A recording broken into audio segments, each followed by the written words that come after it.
So go ahead, as you were saying, when you saw the video. Yeah, obviously we've been friends for a while, so I knew you from the before. And I scrolling through Instagram and what's this? Griggs in uniform. Interesting. And played the video and I'm like, oh no. Oh no. He's going down. Oh, he went all in. Yeah. Bro, that's how I roll. You know that. Yeah. The minute I saw it, I was like, oh no, backwards hat, no logo. Okay. Well, at least he, had the wherewithal to do that. We'll see what happens. Yeah. I mean, our policy, that's what it specifically states, that you cannot be identified as a Port of Seattle police officer on social media. And what they did to circumnavigate that is they said, well, it's very apparent that you are a police officer in this video. And then if you go through the rest of your social media, you can tie it back to the Port of Seattle. Yeah. Okay. Yeah. Okay. Whatever they want to do. And like I've been telling everybody, it's the best thing that ever happened to me. Yeah. I'm happy that it happened to me because I don't think I would have made it much longer in the profession as just being who I am, especially with a lot of the policy changes that came down. And I'm sure we'll get into all of that stuff, you being a police officer as well. But the port took away all neck restraints, all chokeholds. And in the policy even says in deadly force situations, it's still unauthorized. No, that's the trend going around right now is not even, you can't do it, but it's outlawed, meaning if you do it, we're going to charge you. So even in a deadly force encounter, you could pick up a rock and smash a skull in, but you touch their neck, you're going to get charged for that. And it's just bizarre that that's a place that we've arrived at. Like, I don't understand how anyone that's a policymaker or anyone in a leadership position can honestly look at this situation objectively and be like, you know what? The right thing to do is get rid of all chokeholds, all neck restraints. Because, I mean, you start taking out intermediate uses of force.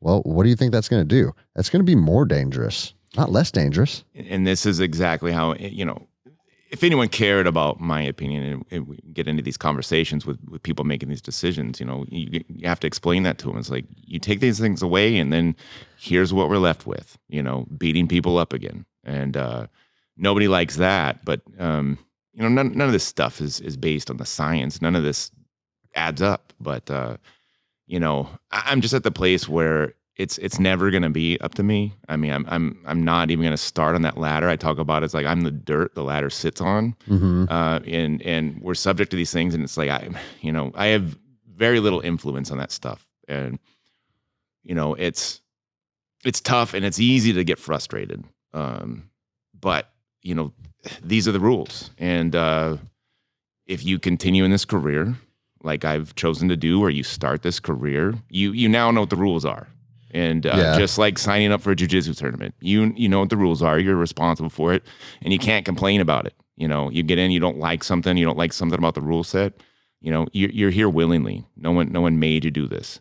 And it is frustrating. Don't get me wrong. Don't mistake what I'm saying for like I like this, but at the same time, it is what it is, and we adapt. And I'll explain this to people. And it's already happening in places like New York City where they've taken everything away, so people are getting beat up, and that's just what's happening. Uh-huh.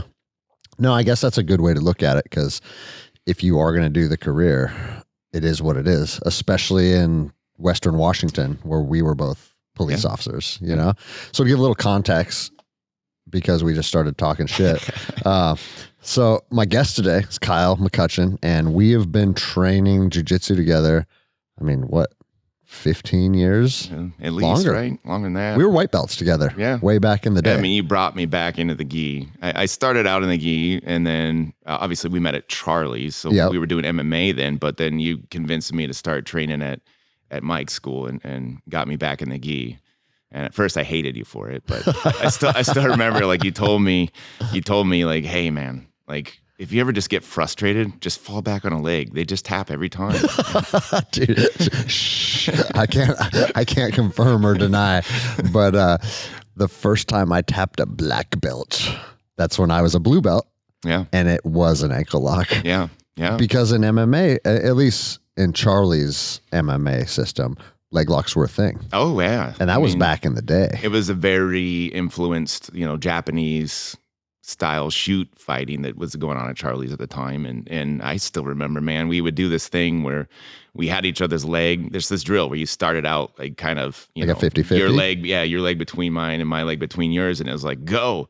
And we're popping each other's knees. We had no idea what we're doing. We're just grabbing things and twisting it. But, 21 years old and you pop your knee, it's not a big deal. Now that's, dude, you're done. You're on the shelf. Dude, I had a new student sign up like 2 weeks ago, and he's like, I think he's 21. Yeah. And he tore his ACL on second practice. Yeah. And I was like, I didn't think 21-year-old ACLs tore. No. But even still, you probably put some CBD on it and it'll heal by morning. Yeah. And so fast forward 18 years, we're both black belts now. Yeah. And we both own jiu-jitsu academies. Crazy world. And I mean, you've been a police officer for, you're just saying, 20 years now, right? Yeah, pretty close. 2002. So. And I just violated podcast rules by taking a drive with you before we push record, because you start talking about stuff and then it detracts from what you talk about on the air. Yeah. When I went out and did Andy Stump's show the second time, I was like, hey man, on my way here, I hit a patch of black ice and my forerunner and he goes, shh, stop. I already like this story. Yeah. I don't want to hear the rest of it yet. Yeah. And then we forgot to talk about it on the air. Yeah. But I mean, the whole reason that I mean, we talked the other day about some use of force stuff, about the George Floyd case. And I was like, if you're comfortable with it, let's talk about this stuff on the air, because this is important stuff and it's interesting to people right now. And we're in strange times too. And I think there are a lot of people out there, both citizens and law enforcement officers alike, that want perspective and want to understand and want to try and navigate through all of these waters. And I mean, I like what you said, because I mean, obviously you're still an active law enforcement officer, so you have to choose your words a lot more wisely than I do. Yeah. But it's easy to sit up here and be like, fuck those people, they're idiots. But what does that do to move the needle in the right direction? And that's kind of where I'm at. I don't disagree with your mentality of taking the stand. This is the hill I'm going to die on, and I have mad respect for that. But there's also this idea of like, well, I believe I am making change from the inside. So if I make that sacrificial stand, then that stops the influence that I'm creating. Yeah, and your department and your deputies are going to suffer as a consequence. There's a lot of what you said that I am absolutely behind. And going back to the video, I remember watching, I was like, damn, he's all in. Like, and people bringing it up, like, why do you do that in uniform? I'm like, dude, come on, he had to. I had to. Yeah, you had to. If I wanted that message to be received, it had to be done in uniform. There's plenty of dudes in their pickups talking all this shit, and they're like, okay, so your little circle of followers at the time are like, yeah, go Greg, but to make the impact that it had, that the message needed to be done in that manner. And speaking I understood to it right our away. peers, yeah, yeah. I had one of the high-ranking commanders at the port was going around saying that I did that on purpose and that it was calculated to launch a GoFundMe to make money. And this was my response. I was like, listen, I wish I was that smart.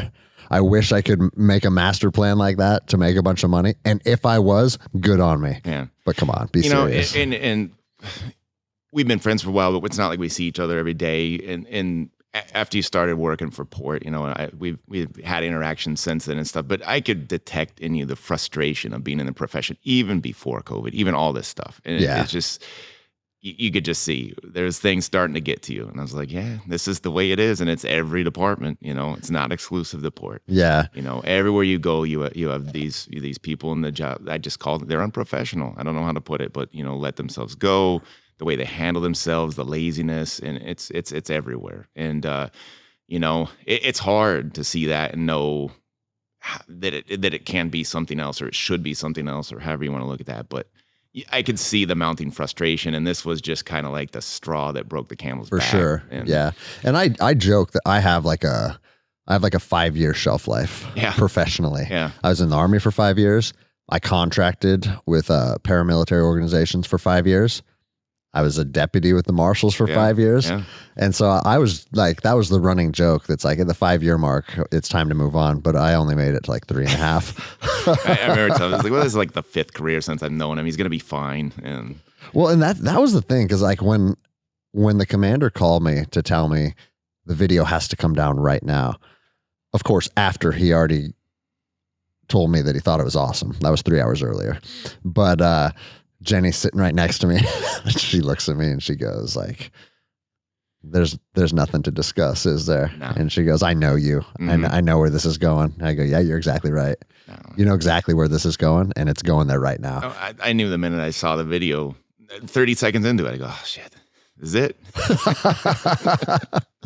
So to explain to people what you do then, because you're not in patrol, you're in training. I'm in training. And as a black belt and someone that's very proficient in fighting, that's a big part of what you do. So we'll kind of take it back to when I started into the profession.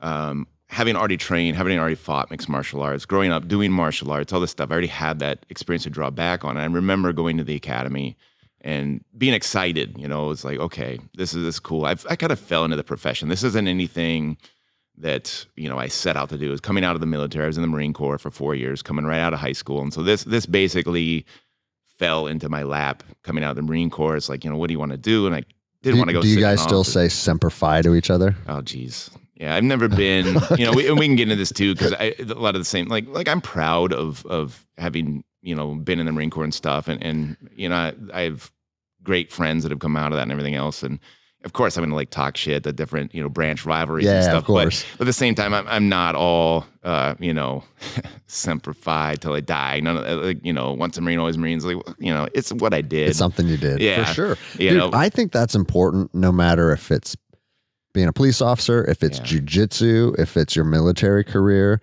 Like, if you're living in the past and you're wearing a hat that's an ode to something you did 25 years ago, it's probably time to figure out what you can do in the now. That's going to be fulfilling. And even in the now, like, just put a little pin in it. We'll talk about it in a minute, but the thin blue line and that kind of stuff too, because that's like in the present, but I'll tell you what I feel about that. Okay, got it. Staying on track. Yeah, so starting the academy, coming in already with experience, and I'm thinking, okay, I get to drive fast. I'm going to shoot guns, and you know, we're gonna do, you know, what they're called defensive tactics, which is, you know, the police empty hand control or defensive tactics, whatever you want to call it, but it's overwhelmingly known as DT or defensive tactics. So coming in, I had kind of this idea of, okay, this is awesome. I get to practice martial arts and get paid for it.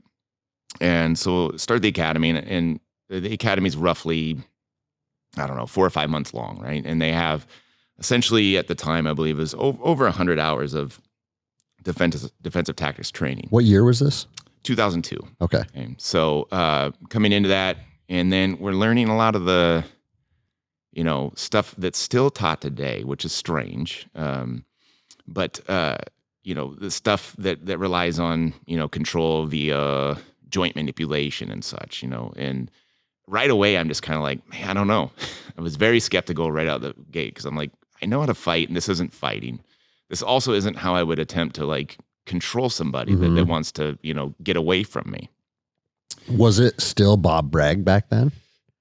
Yes, but he wasn't, you know, he's not the one physically teaching, but he was the one overseeing the program at the time. So kind of as I started at the time, Bob was the one that taught the instructors, and then the instructors taught us. So there was a hierarchy, but ultimately I think he decided what was taught. But and the reason I ask for people that are listening is that's the same person that was in charge of the curriculum when I went through Washington State Police Academy in 2017. And I don't want to say anything bad about Bob. Like, I believe he brought a lot of good. It just, you know, it's something that, you know, it's hard if you have no real perspective for what the job is. I think that he did a lot of good, and I think there was also a lot of well-intentioned, but maybe just not understanding or not realizing or not making the necessary changes, which is hard to do when you've built this whole empire. Well, right? And again, this isn't like trash on anybody. It's just if you look at the landscape of fighting in martial arts, the UFC came to be in 1993, and it really shined a light on the fighting styles that work and the ones that don't work. Yeah. And by saying don't work, I'm not saying that you can't have a good Aikido guy or a good karate guy, but overall, the 4 fighting techniques that work: wrestling, kickboxing, boxing, and jiu-jitsu. And for people that dedicated years of their life to other arts, it was kind of like, oh, damn, you know? And this is where even now, I maintain a humble mindset. You know, anywhere I go, there's something I can learn. And I've told people this too, is I get dubbed a jiu-jitsu guy. And it's like, I'm a jiu-jitsu guy for sure. You know, this is what I believe now. If somebody came in with some other, you know, crazy Krav Maga style or something like that proved to be more effective, yeah, Roger that. 20 years of jiu-jitsu down the drain. Yeah. You know, I've actually thought about that because I'm sure that the people that were, you know, a generation ahead of us that dedicated their life to these other arts. Yeah. Like, that's a hard pill to swallow. For sure. Like, can you imagine if someone walked into our jiu-jitsu academy and put a gi on and just strangled you without jiu-jitsu? Yeah. Which sounds bizarre because now you think like, nah, everything must have been explored by now. Yeah. But dude, who knows, right? And I think really what and I know you've talked about it before, because what is jiu-jitsu anymore? It's hard to define because for sure it's, you know, it's putting your hands on other people. And so I look at it as like it came to be because it's always constantly testing itself, right? Mm-hmm. Like and you see the evolutions happening. It's what works one day evolves, right? And suddenly you learn in the counters to it. And so there's this constant pressure test of this art. And I think, and because you're able to practice it relatively safely, when you're talking about combat, right? We're simulating combat, and it's safe, and you know you tap out and you do it again, and you can do that over and over again, and that is, I think, been the difference, because a lot of these other 100%, dude. styles, you know, if you test those skill sets, you know, you're injuring the other person, and how do you do that safely? One, and then therefore, how do you know it really works unless it's being applied in the context that it was intended, meaning you were in a violent encounter. So the low frequency of that, you're not truly pressure testing this stuff. Well, and I tell people all the time is what makes you a proficient grappler or fighter, whatever your art is. It's not like I put my hand here and I grab your hand and with this grip, and then I bend your arm this way. All that stuff is a byproduct of correct angles, correct positioning in relation to your opponent, good timing, the ability to out-scramble somebody. And that's the stuff that is honed in real sparring. Oh, yeah. And that's the kind of stuff that I just don't think there's any other way to arrive at that. It's the same as like hitting mitts when you're, and like when you're fighting MMA, you do a lot of mitt work, right? But I think mitts are good for conditioning, and it's maybe good for like developing speed and power. But how much does that transfer over to sparring? Yeah, if you're not sparring, I don't think it transfers at all. Not a lot. I mean, you have to have that real world application at some point and test it out. And, you know, you know, I like to refer to it as like the inoculation, right? As if you're not doing sparring, if you're not truly having this against someone else that's returning fire or you know, a resisting opponent, you know, the application will immediately be lost. It becomes a dance, or you know, how do you want to look at it? Hitting mitts is a dance as opposed to you know, having the punches coming back at you and feeling the stress of that. You know, having a moving target, having to get through other defenses, having to know how to make these angles and different things work, right? And then it's also real-time problem solving. Yes. Because how many times have you, like when I first started, remember Tim Abell? Yes. Yeah. So that dude had arms like an orangutan. Yeah. Right. And you square up and you think, all right, I got this guy. And then he's hitting you at weird angles. Yeah. And you can't get on the inside of him. And it starts to become frustrating. And now you have to deal with those emotions while also physically solving the problem. And dude, that's a huge part of fighting. Because a lot of people have never went through that or felt that. And I always tell people, you don't want to feel that frustration of trying to figure out an opponent like in a dark alley somewhere. No. That's the worst place to learn about those emotions. Yep. And you know, that's a big thing. You know, we joke around was that like, yeah, I don't know, man. I'll just see red and then bodies hit the floor. Like, no.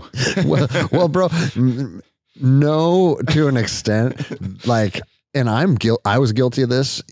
We've all been guilty of this to a certain extent, where if you got in a bunch of dumb fights as a kid, you start to have a misconception of like what fighting is and how tough you are. Yeah.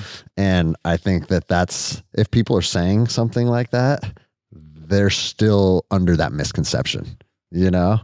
And I've listened to you talking about this before, and I'm in my car, wherever I'm at, listening to the podcast. And I'm nodding, like, yeah, because I remember I'm growing up. I mean, that's what we did on the playground is you fought, and that's lost now, which makes me sad. Yeah. And I took L's. I probably was like, you know, I probably had a 500 record on the schoolyard, you know. But you learn from those too. It's just like, damn, I talked too much shit, and look what happened. And so you learn to, you know, humility. You learn humility. You learn your pecking order. Yeah. All that stuff is so good for young men. And not to be sexist, but I just don't remember girls beating each other's asses. Not like the couple boys. times I mean, times happened, at parties. Not like the boys. Like there was, I mean, it was just some of it became playful, but there was a lot of scuffling on the playground, you know. And I remember I was probably 6 years old the first time I got punched in the face, and the shock of it. I got punched 4 more times while I stood there thinking about he just punched me in the face, you know.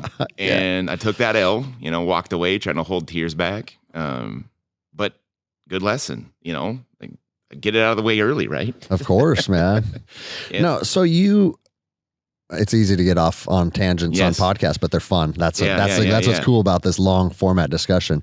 But now the position you're in is, I mean, are you officially the department trainer, or is it just so getting back into the story, going to the academy, and like I said, we got onto, you know, bog brag and everything else, but realistically, it's not just Bob. Like this is something that is taught across the country. You know, these control holds and the, you know, we call them like wristy twisties and stuff, and there's a reason for it. But just to keep it chronological here, right? It's like I'm going through and I'm already very skeptical of this stuff. And pretty soon I learned, like, okay, I don't have a lot of faith in this as a system that's actually going to help me on the street. And that proved to be true. You know, working patrol my first 12, 13 years on an apartment, and never use the stuff, you know. Maybe a rare occasion or whatever, I'll grab a wrist and be like, hey, knock it off or whatever. But for the most part, it's just, it's a free-for-all. You go to grab somebody, the fight is on, and, you know, I didn't use any of that stuff. I used fighting. And, you know, you learn that right, and that's true when you ask these questions of anybody working the streets. Like, you use this stuff? It's like, no, you know. And I've gotten to the point now where, because I am in the role I'm in, and just to clarify, yes, for my department, I'm the, you know, head defensive tactics guy. They gave me a different title, but essentially that's what it is. It's the program I coordinate, and I have a number of instructors that I work with, and we help teach the entire department. And so now looking at this, a lot of times I'll preface that with the trainers, like, hey, who actually got this stuff to work? And then researching this, everything's on video now. You know, you would think somewhere you would capture a video of this stuff that we learned in the academy working at some point. And it just isn't out there, you know?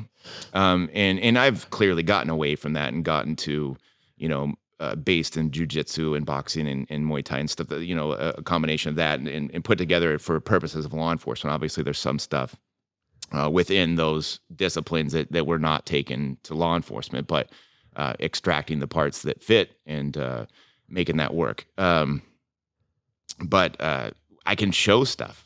I can show a video of, hey, there's this high level, you know, guy that was a jiu-jitsu guy before he became a cop, and look how he was able to easily handle this guy.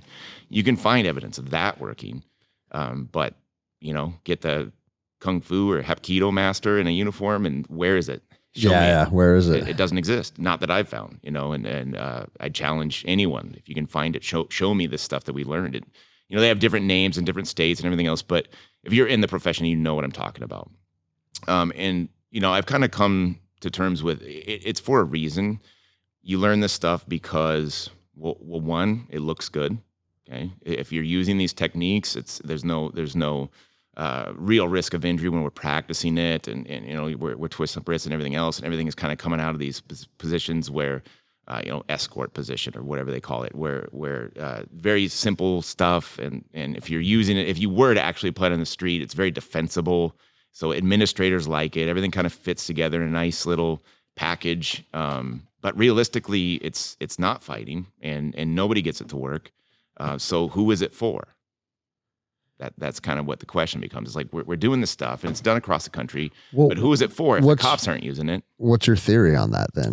Like I said, I think it's a liability thing. We can check boxes with this, and with a lot of the things right now. And I don't think this is intentional. I think it's just where the culture is. That administratively, I look at this and go, well, if you're doing stuff outside of this, we can hold you accountable for that as an individual, so that the department's interests are protected. Yeah, for sure. And it's just kind of set up that way. But, you talk to the person out there working the street, it's not for them because they're not using it. So where are we going with this? And now, given the environment that we're in with law enforcement, you see these things where I watch it happen, and you see these high profile incidents occur, and I look at it and I go, man, there's probably 4 or 5 different points where this could have been stopped and be a non-event. We would never even know about it. Not to say that I'm not speaking to whether the end was justified or not. That's not the conversation I'm trying to have. I'm just saying there's points in there where if these cops had better training, a better understanding for how to control a resisting person, we wouldn't have got to the other part, right? Yes. And that's just a very common thing. Because anymore, you look at what is provided by overwhelmingly number of departments in this country, right? And if the general public doesn't understand, defensive tactics is not something that is commonly taught on a regular basis once you've hit the street. You get it through the academy, and in most places, at best, you're getting it like once a year. Yep. And what are you going to accomplish with one training session a year? Absolutely with something nothing. as dynamic as it is trying to control another human being or protect yourself against an assault. It's just too dynamic to sit in one session and 4 to 8 hours or whatever you're getting. Well, and that's, I always used to tell my coworkers when I was running any type of DT exactly that. Yeah. If you think you're going to walk out of here with more capabilities, you're telling yourself a lie. Yeah. And that would be me selling you snake oil. Oh yeah. Like I would try and use the block of instruction of DT to try and inspire people to train. And that's where I'm at. And actually this message that we're going over right now is also what I promote. Exposure. Like, understand what we learned there. Like, you're not using it. Who's it for? Why are we doing it? Why is it important for you to understand that you need these skills? Because it's not acceptable anymore. Good faith is dead.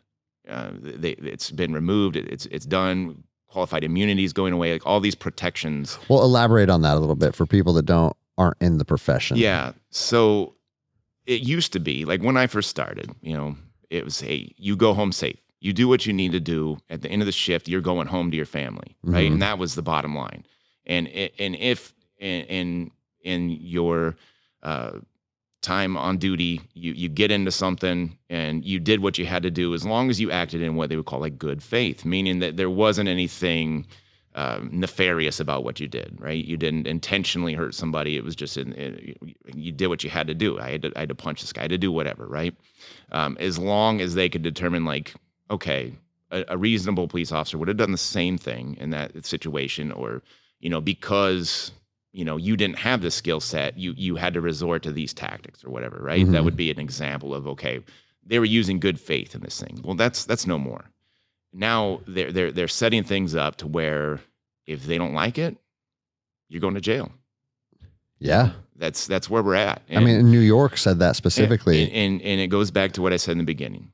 You can complain about it all you want, but we now know the rules. Yeah. These are the rules. So what are you doing to prepare for these known rules now? You can get mad. You can blow up about it and get red in the face all you want.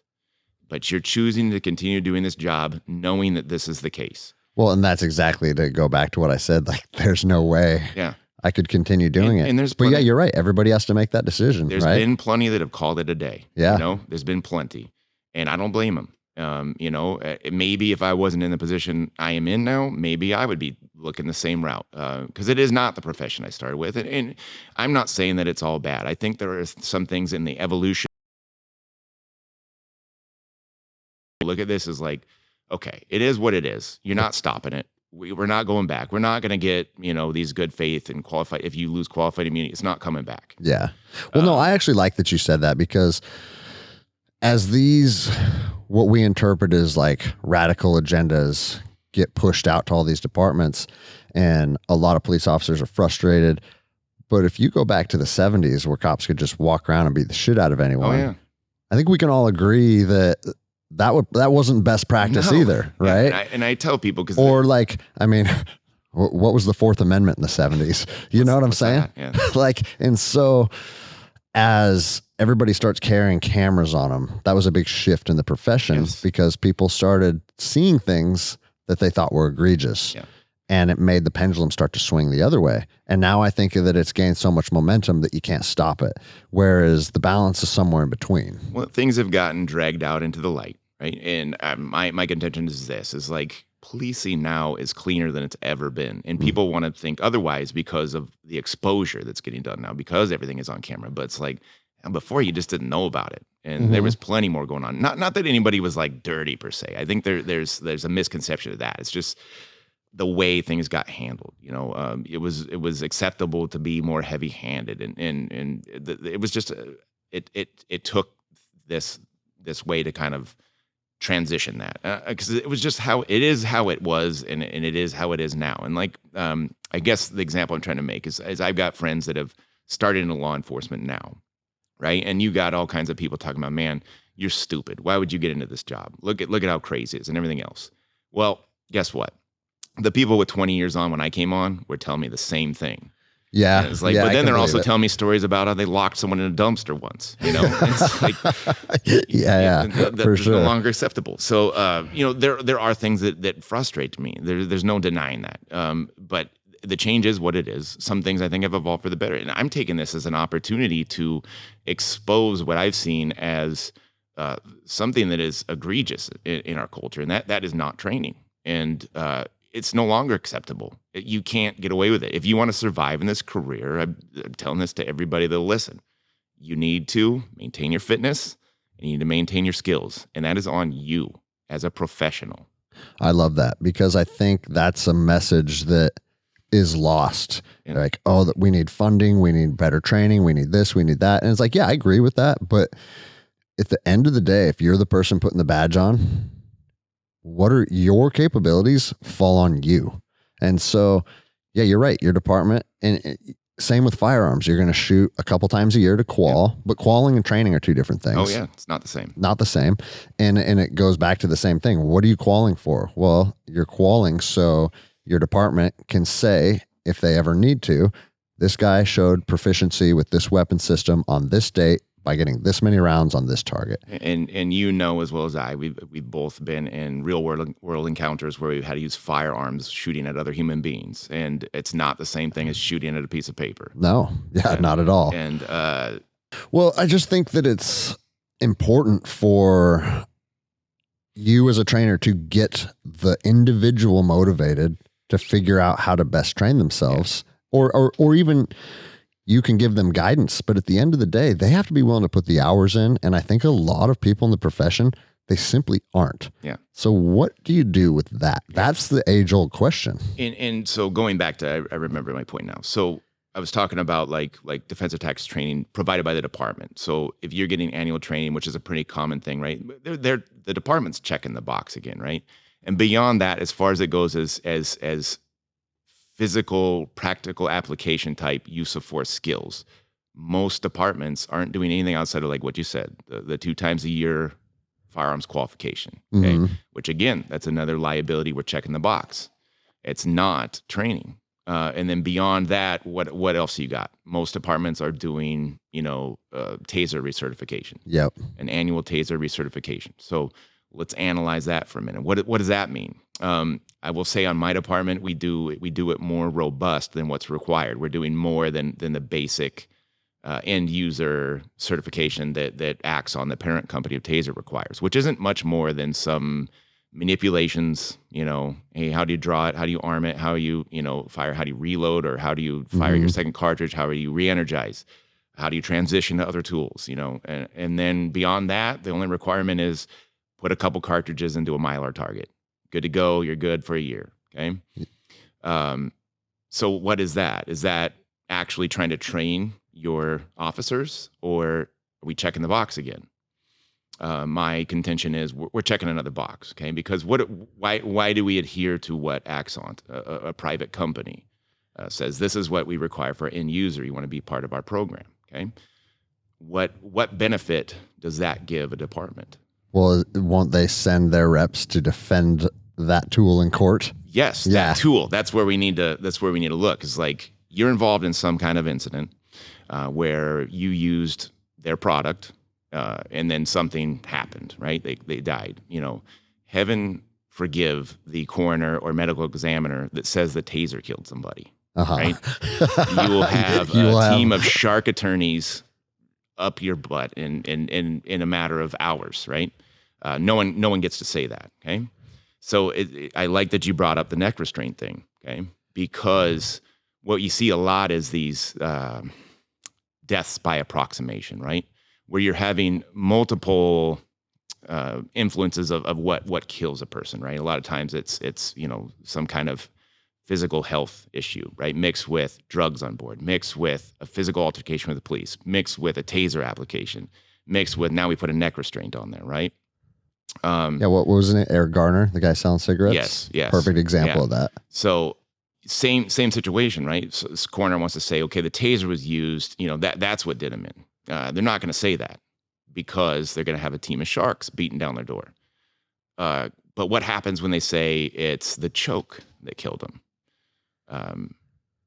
Who's coming? Yeah. Whose product is that? The Gracies aren't coming. No one's coming. Okay. Yeah. There's not a team of sharks that are going to stop this, even though, scientifically speaking, a lot of times that's misinformed. Like they can show, yes, there was compression to the carotid artery. There's no way they can say that's what killed them. Not especially when it's like, okay, enlarged heart, asthmatic, all these different things, physical altercation with the police, drugs on board, all these different things that could be affecting the situation. But it's an easy thing to point to.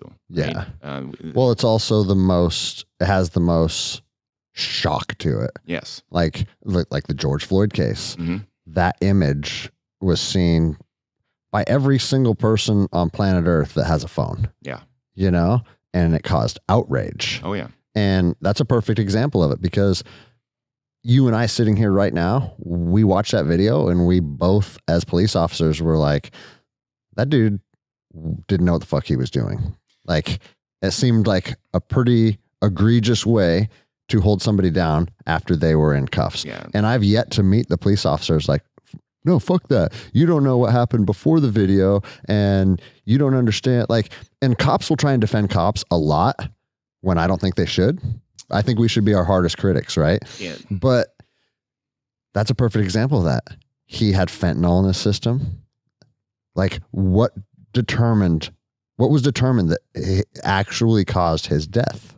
Yeah. And I don't know, so I don't want to comment on that, but I can tell you my emotions when I first saw the video were like, oh God, here we go. Yeah. I knew. You watch it and you just see it doesn't matter. None of that other stuff. You can come in after the fact and talk about, well, they were trained to do this or do that, or it doesn't matter. It doesn't matter. The horrific scene that played out was enough. And watching that, I knew what it meant. And I knew what it was leading to. Yeah. I've been in the profession long enough, and I'm just, this guy just fucked everybody. Especially when you had like ladies being like, hey, get off his neck. Yeah. What are you doing? And it was just like, literally, if you could have painted a scenario to cause international outrage, that's fucking it, man. Yeah. And that's. And you know what else? The verdict's supposed to come out in a week or two. Yeah. Like, I honestly think I've talked about it on my last episode, like the verdict that gets read next week, and maybe this episode will come out afterwards. I'm not sure, but I got buddies that are working that case. Yeah. Like because it's being held in a federal or the feds are assisting. I'm not sure. Is he being charged federally or in the state? No, I believe it is the state of Minnesota. Okay. So anyway, regardless, the U.S. Marshals are involved with it. Yeah. And so they were telling me like, all right, we're getting ramped up because, and a jury's a crapshoot. I like to tell people the verdict that a jury comes up with a lot of times is not grounded in fact or reality. It is people's emotions, people's preconceived notions or biases. Like they're just human beings sitting up there. And the truth is, regardless of where you're at on this case, nobody knows what's going to happen next week. Nobody. And there's the potential for fucking, you better buckle up and put your body armor on. Yeah, I mean, because this country could spiral out of control again. Some interesting things, you know, because I believe, isn't murder too one of the charges? I mean, correct me if I'm wrong. I'm not sure. Okay.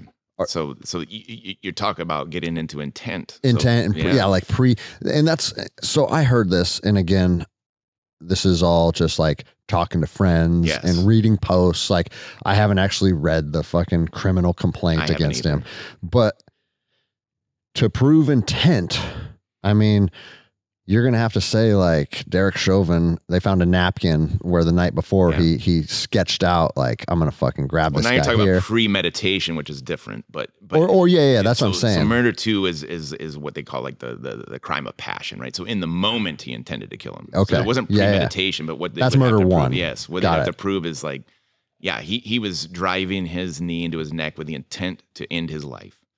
And you know, as much as you may not like this, as much emotion as you want to attach to it, the system is still set up where you are innocent until proven guilty. So it is beyond just preponderance of the evidence. You know, it's the reasonable doubt standard that you're going to have to prove that the intent was there. So that's what makes it interesting to me. Let me ask you this. If they charge a charge that may be difficult to prove in court, can the jury simply say like, well, we believe it was manslaughter and find him guilty of that? No, that's or does that change state to state? It could be state to state. It's not any part of it that I am a part of and don't want to speak to, because there's probably someone listening somewhere that's thinking, oh, this idiot doesn't know what he's talking about. True.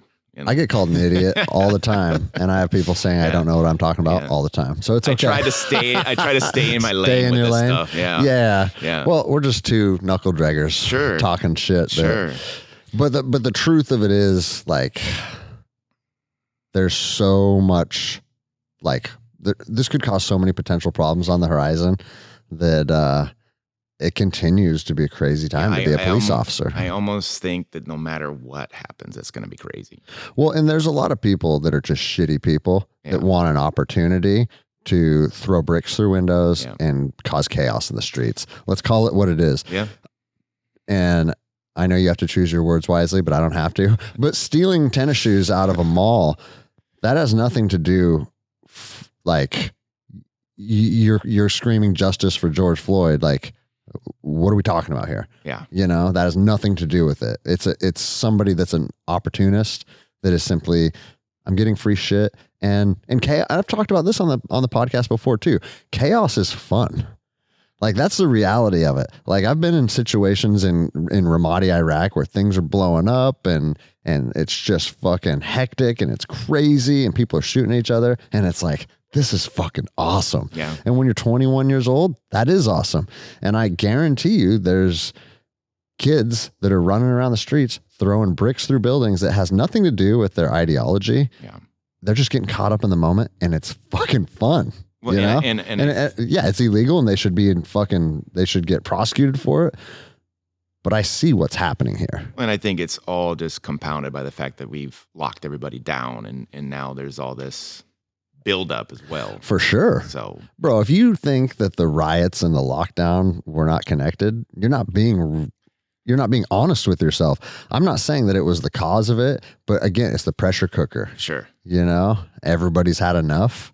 And now there's an excuse or a reason to go out there and be fucking crazy. Yeah. And I think, you know, for the most part, the major violence was, you know, contained within the large cities. But in that first moment, it was everywhere. It was. Yeah. I mean, I remember them locking down the Alderwood Mall and kids trying to get in there to do damage and everything else. Like, which is like where we grew up. Yeah. I'm like, okay. So, it was definitely the whole powder keg. Just everything was built up so much that just once a little spark hit. Yeah. And even though I don't agree with that behavior whatsoever, and I think that store owners should shoot people if they're trying to break their windows and steal their shit. And if people come to my gym and do that, that's exactly what's going to happen to them. But I also think you got to be realistic, and you have to understand that this society that everybody thinks is so structured and has a strong foundation. No, I feel like a lot is being held together by a thread. Yeah. You saw what happened in a moment in time. And I do try and remain objective and see all sides. And I'm not stuck in my little cop world or anything like that. And I feel the frustration, of many people. And it's not that I agree with it, but I can say that I understand it, I guess. Yeah. So. Well, and also you have to, if you look at it from other people's perspectives, if you look at what the media is pushing out and the narratives that are pushed out, and where do people consume their media from? What are they seeing? And there's so much crazy shit out there that it's very easy to see how a young person could look at the situation and be like, fuck the police. Oh yeah. Fuck white people. And it's well, you're getting pulled off to the fringes, but I mean, it's easy to do, man. Yeah. And that's something that I've kind of, philosophically kind of taken a look at this and going where do people's beliefs come from? Because, you and I share many of the same, ideologies when it comes to a lot of things. And it's but we also kind of have similar circumstances we've been in or brought up in a certain way. So it's very hard for me to see someone else's perspective in many of these things. What would make someone think this way or impose these views or whatever. And I can't wrap my brain around it. Right. And I'm trying to remain objective and take a step back and really see all the things. And I can't.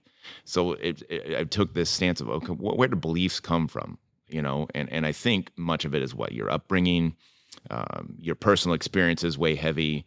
Okay. But then if you don't have any interaction with the police, let's say, and you're growing up, you have no one in your family, you didn't grow up getting contacted by the cops and everything else. So the belief comes from, what the narrative being pushed by the media. Yeah. So that's your only context. Right.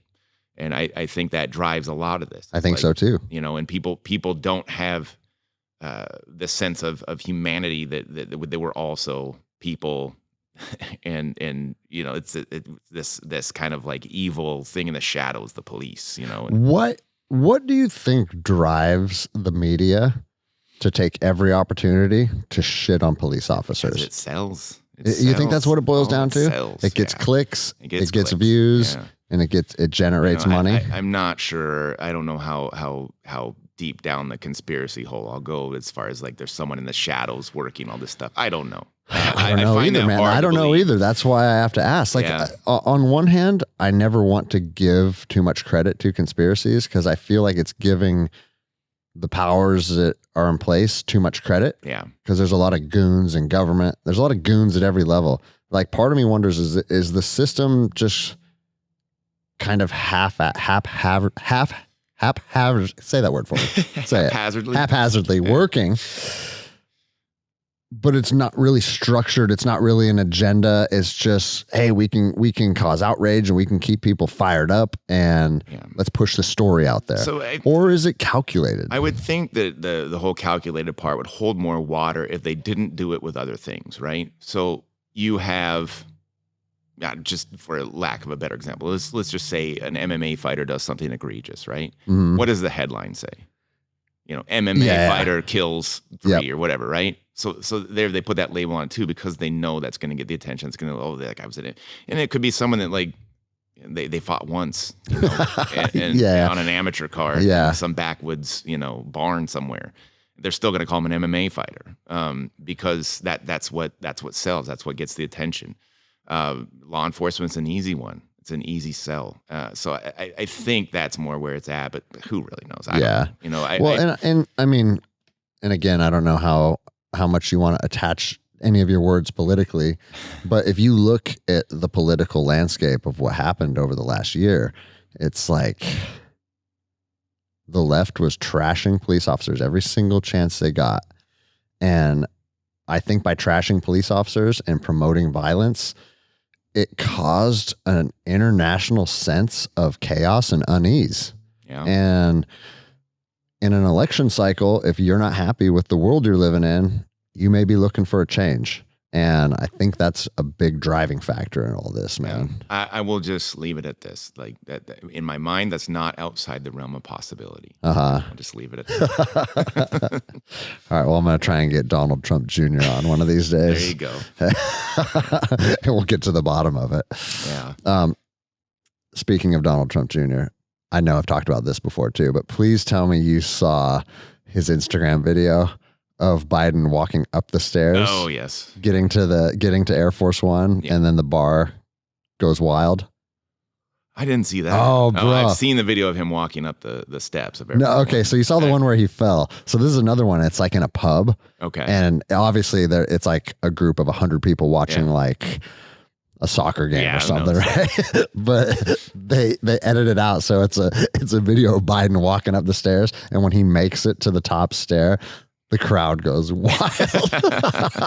I've seen one. I think there was like sniper fire, making him fall, and yeah, there's some like WWF wrestlers taking him down. Yeah. I love the internet sometimes. It's so fucking awesome.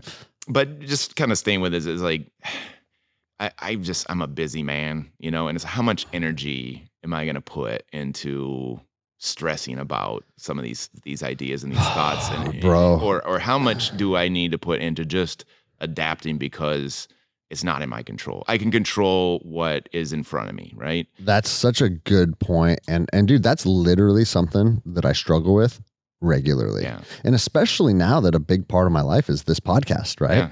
So I find myself reading articles, watching the news more, and those are the very same things that like chip away at your soul. Yeah. My wife has to be like, turn the TV off. We don't watch the news. We've never watched the news. What are you doing? I think the difference is though that you're in a position to where it is worth your energy, right? You have an audience, you have a following.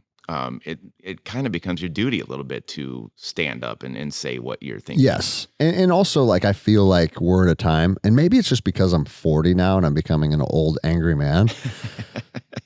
But like all the gun legislation that was proposed last week, and executive orders and stuff. And it's like, I'm to a point in my life where I'm like, dude, if I'm not fired up and open and honest about this stuff, I feel like they're just going to keep chipping away at all this stuff until one day it's too late. Yeah. And I hate to say that because you don't think that that's going to happen to America, but fuck, man, I don't know. I don't know what's going to happen. I don't think anybody does. But that's why I think it is important. It is worth your energy to get here and use your platform. As with many others. I think because of that, there's enough people standing in the way that my personal belief is this is just more smoke. This seems to happen. Gun sales go through the roof anytime a Democrat's put in office, and it's swayed pretty far. And dude, I go back and forth on it because part of me is like, no, like assault rifles were banned when I was 14. Yeah, the 1994 gun ban, and I remember when I finally turned 18 and I could buy a rifle, I had to find a pre-banned lower. You remember those days? So it's like, and there was probably 40-year-olds back then. They were like, what? Like as fired up as I am. So is it just a cycle but then on the other side of the fence, like my papa, who's like 77, he's like, I've never seen the political structure of our country taking such a nosedive so fast. And it makes you wonder is like, okay, am I being pulled into this game and I'm being tricked into investing my energy and being angry and causing outrage just like everybody else? Or is it legitimately something that I need to focus on just for the preservation of like my children's future? Yeah. And I go back and forth on it, man. And I go back to what can I influence? What can I change? What's right in front of me? Because there is a lot unprecedented right now. You see just the advancements of technology. I mean, you're talking about your papa. It's like, well, guess what? You never saw a smartphone before, too. Yeah, you're right. And so everything is evolving. And in my opinion, I believe this is just another cycle. and it will cycle. But things will tend to level out. There's a lot of emotion involved right now. Yeah. Well, but I say that cautiously. Like, there's still a part of me that just really has to question a lot of what's going on. But and wants to run in the mountains and scream Wolverines. And if I did, I ain't telling nobody about it. No, but that's another good point too, is that up until a couple of years ago, things that happened on the other side of the country, or especially the other side of the world, you never heard a fucking peep about it. No. Now, if a cop walks into a church in Canada, we're literally watching it unfold minutes later. Yeah. Get out right now. Yeah. You don't have a warrant. Get out. And it's like, yeah, that's right. Get out. And like, I got all fired up, you know, but we're investing emotion into these incidents that are taking place literally all over planet Earth now. Whereas since the beginning of mankind, we had to worry about what was right in front of us. And that was it. Yeah, and you also look at it this way too, is like that it's deceiving, right? Because that happened in Canada, right? But yeah, exactly. But then you see with your own eyes, so your emotions are still connected to it, right? And then what you have is you'll have people that pulled up something from 6 months ago, you know, maybe didn't make the rounds then, and then now that's new to you as well. And then you stack these things up, and then people are pulling things up from 5 years ago, and it's something similar, you know. And that's kind of what's happened a lot with law enforcement, is like, as soon as something hits, right, then all these videos are coming from everywhere. And it doesn't matter that it was 10 years ago, because your eyes are seeing it for the first time now. So now we have an issue with law enforcement, right? Because look at this. I just saw 10 different incidents. Yeah. All different parts of this massive country, not even at the same time. Sometimes it is, but the exposure in the way that we're able to communicate now is unprecedented. So it creates this weird dynamic that we've never had to deal with in the past. And then another weird aspect of this is, as soon as you voice an opinion that is like I busted some cops' balls for what I perceived them to be trampling on people's liberties, right? Mm-hmm. So now it's like, he stands with us. Yeah. He doesn't like the police too. And so to this day, I get videos all the time. Like I literally got a video. Yeah. I got a video emailed to me this morning, and a guy goes, "Hey, what are your thoughts on this?" And I don't know if you've seen it yet, but it's an African-American soldier. He's a lieutenant that gets pulled over by two white police officers, and they are treating him. They're being fucking rude as shit to this guy. And I watched the video and I was frustrated, and it angered me. But then the other side of it is, I don't really know hardly anything about the incident, you know? And I hate to be the guy that's like, you don't know what happened before the video, because there is a lot that can be judged based on what I'm seeing and hearing happening in real time. But in order to speak to somebody that I don't know on the internet, like if you and I were off air at a bar talking about that video, we could say a lot of things, right? Yeah. But when people are coming to me for something that they are perceiving as like, this is a professional opinion. This guy was a law enforcement officer for 10 years.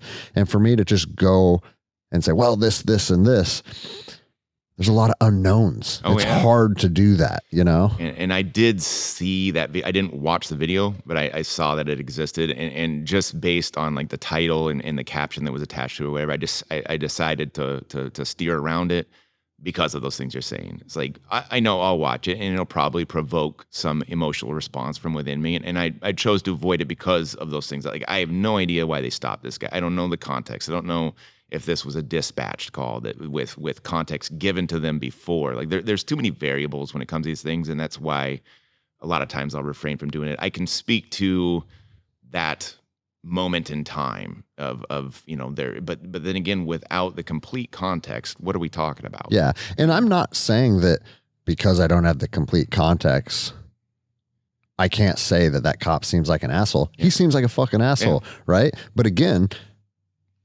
there may be different things that are not brought to light. And so, and bro, I'll eat my words on stuff. I had to eat my words on on that Capitol shit, dude. When all those dudes stormed the Capitol, I had to eat my words on it. Cause I was like, that doesn't fucking, and to this day, people are like, no, it was planned. It was Antifa. It was this, it was that. It's like, you never know what's real. Yeah. You can go to Google and search whatever you want. and you can feed yourself the information that you're For looking for. And bro, that's a big thing with the vaccine right now. Like you can literally convince yourself of anything, I feel like, if you look hard enough. That's why I always bring it back to center. What's right in front of me. It's too hard to navigate anymore. Yeah. What's real, what's not. Like, because if you want to believe a certain thing, you will find supporting evidence. You can. And even start tricking yourself. Oh, for sure. That's a bizarre place to arrive at. This is something that I've come to my own conclusions on it, and that's why I'll steer around a video like that. I don't want to get them. I've seen enough. Yeah. I don't need another one. Well, and it could be two shitty cops doing a fucking terrible job. Yeah. It could be. Absolutely. I choose to steer around it. And so like in regards to the vaccine, I don't think that it should be forced on people. And I am skeptical of something that is 6 months old to put into my children. I have like all these reasons why I don't think. And I don't think that's unreasonable. No, and I don't think it's unreasonable either, right? But Mark Salzer, who's a good buddy of mine, and he's one of the black belts here at my academy, he posted a video today and it said, this is a very good video that articulates what is good about the vaccine and why you should take it. And so I was thinking, I'm going to fucking watch that tonight. Yeah. Because I respect Mark. I like Mark. He's a super intelligent human being. Very smart. And I'm like, I think I'm going to watch that tonight. Just because, like you said, like, it's easy when you're surrounded by like-minded people to get pulled farther and farther in one direction. And I can tell you, regardless of what that video says, there's probably a 0% chance that me and my family are getting that. Yeah. But regardless, I want to see maybe why the other side is so like adamant that everybody needs to take it. Yeah, and try and understand the other side. And that's where I'm at too. And that's where I start, internalizing, thinking about where do these beliefs come from? I'm trying to connect to that other side. And I'll bring it back to something that probably you and many people listening to this can relate to. It's like jiu-jitsu. Okay. If I want to get better at a particular aspect, right, you have to expose yourself to it. So if I'm terrible at getting out of bottom side mount, guess what? I'm going to spend months of just letting people start there, expose myself to it so I have a better understanding of it. But you have to be willing to do that, right? You have to accept being uncomfortable for a while. You're not going to be very good at it. Similarly, we'll use the example of the vaccine video that Mark sent you. It's like, if you're already closed off to it, there's no point in watching it, right? Mm-hmm. But if you can just kind of put yourself in that, okay, I already kind of have these beliefs established, but I'm going to go ahead and try and remain open and objective as I watch this thing. And then maybe something out of it, maybe you don't completely change your mind, but at least it gives you perspective on, okay, now I kind of see where Mark's coming from. Yeah. And that just helps, right? I think overall, even if you come out of it and you're like, still no way I'm putting that in my body. Fair enough. But now at least it's starting to bridge this gap, right? Yeah. Because it is so easy to just stay angry at either side. Well, bro, I honestly, and again, it goes back to, is this just kind of how culturally where we're going, or is it calculated? But I feel like every single aspect of our life now is, what side are you on? Oh, yeah. And that's Blacks why hate whites. Liberals hate conservatives. I refuse to play the game. And like, since when in history has vaccinated versus unvaccinated been like a team you have to choose? I've never got the flu shot, ever. No. I don't think I have either. And I was in the military, so obviously what happens when you go through. That's why I'm just like, they fill you with every vaccination. Really, if I took this vaccine, how scared am I? Not really. I mean, they put the anthrax vaccine in me. Me too, man. But the vaccine's probably gonna enter my body and be like, what the fuck is going on in here? But my point to that is, it's like, never in my life. And my sister is, she doesn't believe in vaccinations, and she never has, right? Mm. It's never been like a bone of contention between people. No. And now it is. It's a huge one. And it's just bizarre how it's like every single aspect of our life, it's like, choose your side. Mm-hmm. If you're not on my side, fuck you. And I'm going to get on Instagram and I'm going to talk about what a stupid piece of shit you are. Yeah. And that's where we've arrived at, dude. Yeah, and like I said, I refuse to play the game, and it is a game, and everybody just trying to out virtue signal one another. I mean, that's what I really see here is the vaccine is just another thing where you can stand there and beat your own chest and talk about what a great person you are and show everybody. And so, not to drag you into the vaccine conversation, but the biggest thing that I don't understand is if you believe in it and you believe it works and you take it, and you and your family take it, what's the point of you being concerned that I take it? I don't know. And I want that to be explained. There's a lot of questions I have about a lot of things that have come to light during this pandemic, right? There's things that just rationally do not make sense. But, you know, what are you going to do? Yeah. And you can grind every day and be angry and you know, fight everywhere you go and get into these things. And that is one approach. You know, that's not the path I chose. Yeah. But I mean, that's another one that I go back and forth on because it's like the whole mask thing. Like if a private business wants me to put a mask on and I'm in their business, I kind of have two choices: put a mask on or leave their private business. Like that's kind of where I'm at on it. Right. Yeah. But it gets frustrating because you see just what you're saying, that a lot of this is becoming virtue signaling and people using it as an opportunity to be confrontational. And I hear time and time and time again, and this isn't Instagram videos. These are friends of mine, jiu-jitsu students, family members that are getting like berated walking down the sidewalk. I mean, Sheely, that's one of my best friends. And he's a fucking doctor that works in the COVID ward.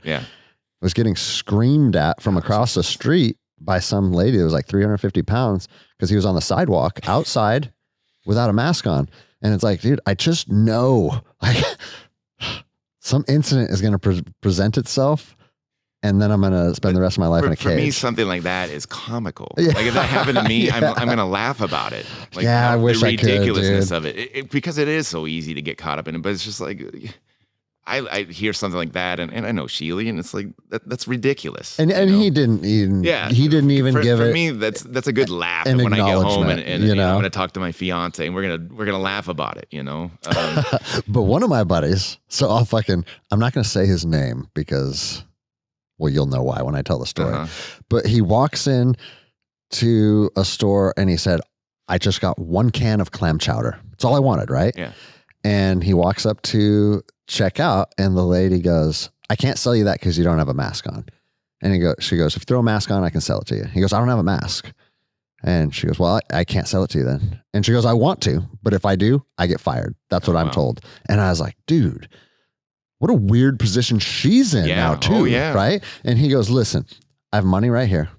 I want to buy this can of soup and I want to leave and I want to eat it for dinner." It's that simple. I don't have a mask, but I have money and I want to buy this can of soup. And she goes, "I'm sorry, I'm not going to sell you the can of soup." And he goes, "Okay, this is where we're at then. Your boss is telling you can't sell me the can of soup because I don't have a mask on. So now I'm going to steal this can of soup." Okay. So the can of soup's in my hand. I'm going to walk out of the grocery store and I'm getting in my truck and I'm leaving. "Do you want me to pay for it? Yes or no?"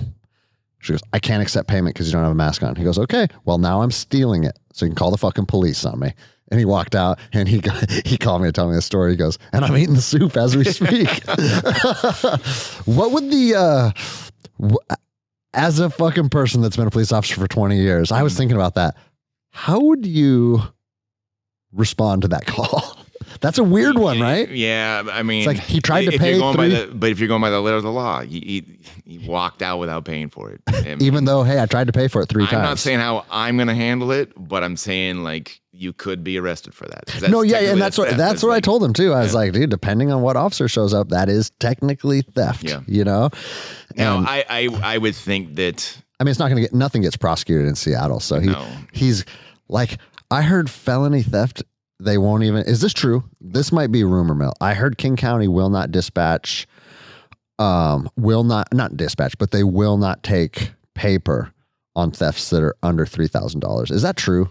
I doubt it. Okay. I mean, we're talking about the prosecutor file. What the prosecutor will file. Yeah. And what the prosecutor will file will start to drive what you'll take caseworks on. And I don't know because I haven't worked the street in a while now, but I mean, there is what the RCW says or the law says, and there is filing standards, which are two totally different things. Yeah, because the prosecutors basically, have.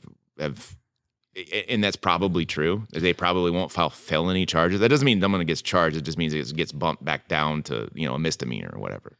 So that's probably true because, filing standards have been a thing for I guess they're time. 8 months backlogged. Yeah. Yeah. I mean, and property crime is generally looked at as not very priority in general. Unless it's your property. Exactly. Right? And I told you the story about my downriggers getting stolen off my boat, right? Yes, okay. Yeah. But that's where things are headed is like, how far is this pendulum going to swing until the public's decided it's had enough? Well, and dude, when the public decides they've had enough, I feel like, again, human beings are wild creatures. Yeah. And I feel like once the floodgates are open, good luck containing everybody again. Oh, yeah. Like everybody's sick of methamphetamine addicts breaking the windows of their car and stealing change out of their cup holders or pulling shit off my boat in my own yard. Yeah. Like to this day, if I see that guy and I found him on Facebook and I saw a bunch of pictures of him and I know what all his tattoos look like. And when I see him on the street corner, he's getting his fucking jaw broken. That's it, man. And I know I'll probably be the one that gets arrested for it. But at some point, if law enforcement's hands are tied in the way that they are, people are going to start figuring shit out on their own. It's already happening. I have some friends that when the lockdowns first started, they started having a lot of issues with it. They had kind of an open garage that opens to an alley, right? And so there was a group of these, drug addicts that would just roam that area and start walking into people's garages and grabbing stuff. And the police would get called. Police would come out. Police would say, we can't do anything about it. We can contact them. We can tell them, this and that. We can charge them through the court, but we're not taking anyone to jail for this. Yeah. And they figured that out right away. These crackheads exactly. figured it out right away. Yep. So they're just doing whatever they want until those people started coming out with bats and, taking action into their own hands. And is that what it's going to take? That's what that culture respects and this is what, they're being warned, like, don't do that because we're going to arrest you. It's like, really?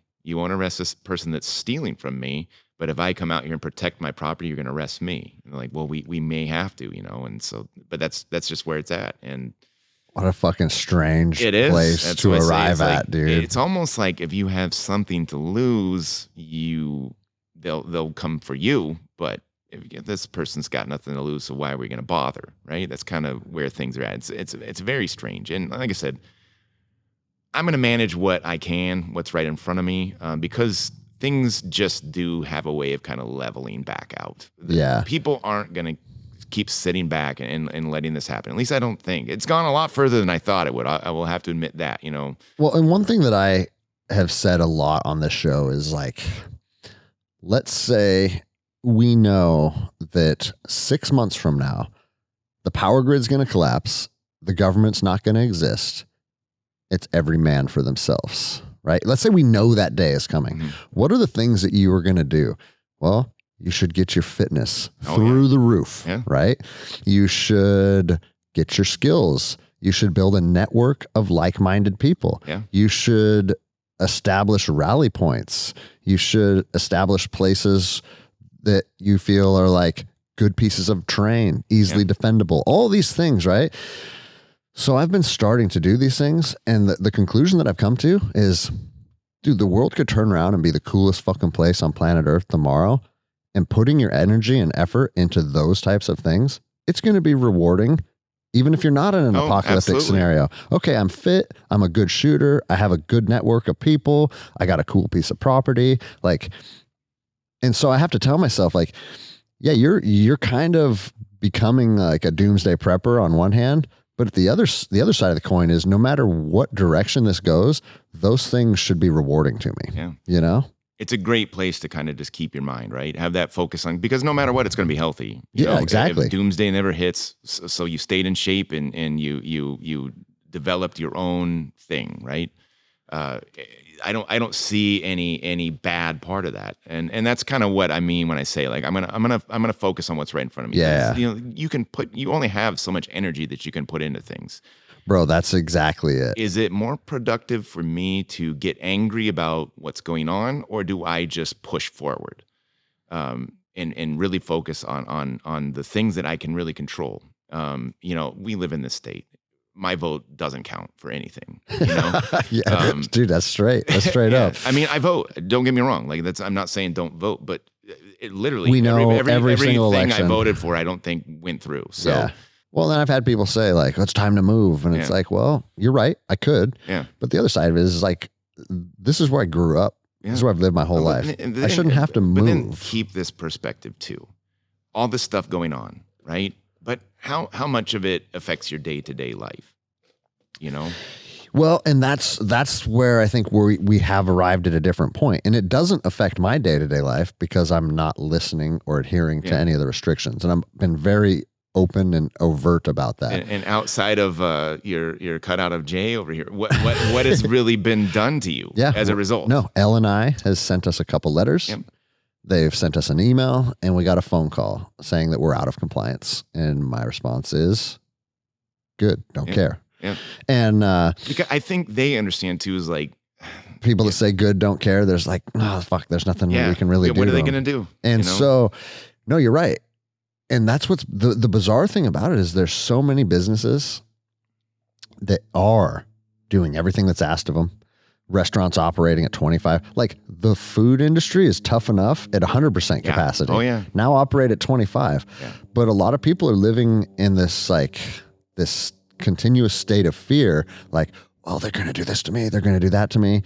And that's like a big message I'm putting out. I was like, dude, like look into your own morals and your own ethics and operate inside of that. And that's where I'm at. And that's kind of the whole point I'm trying to make is like, it's very easy to get caught up and just kind of lose your mind about it. But is it productive to do that? You know, is there anything that you can control? You know, okay, 25% capacity. And you're right. I'm not telling anyone to go against government restrictions or anything like that. But if you can somehow influence it to keep your place open or whatever, and you're right, and you're within your own moral code or what you believe is right, you know, why aren't you doing that? Focus on that. And that's why I'm saying is things are crazy right now. And like we talked about, like sometimes I feel like I'm insane, and the world is just. And this is what it's like when a crazy person, they don't know they're crazy. Right? I think about it all the time. I'm like, am I in a weird simulation where everybody's watching me and they just keep cranking up the dials? Like, oh no, this guy is actually navigating life okay. Let's crank it up a little more. Yeah. All right. Well, he got fired and he's freaking out now. Let's crank it up a little more. There may have been a time where I just started shouting. It's like, you can come out. I know you're all recording. I know I'm on a show. Yeah, no. But so. All you guys are avatars, just part of this experience. I've busied myself with things that are just going to improve things for me. And you know, that there's been times where I'm stressed and feel down and everything else. But, you know, at the end of the day, it's like, is this productive or not? How long have you had your jiu-jitsu academy? I've been the main owner for, 5 years now. Okay. Coming up on 5 years. And that, I don't even remember. I remember how it came to be, but that's not important. No.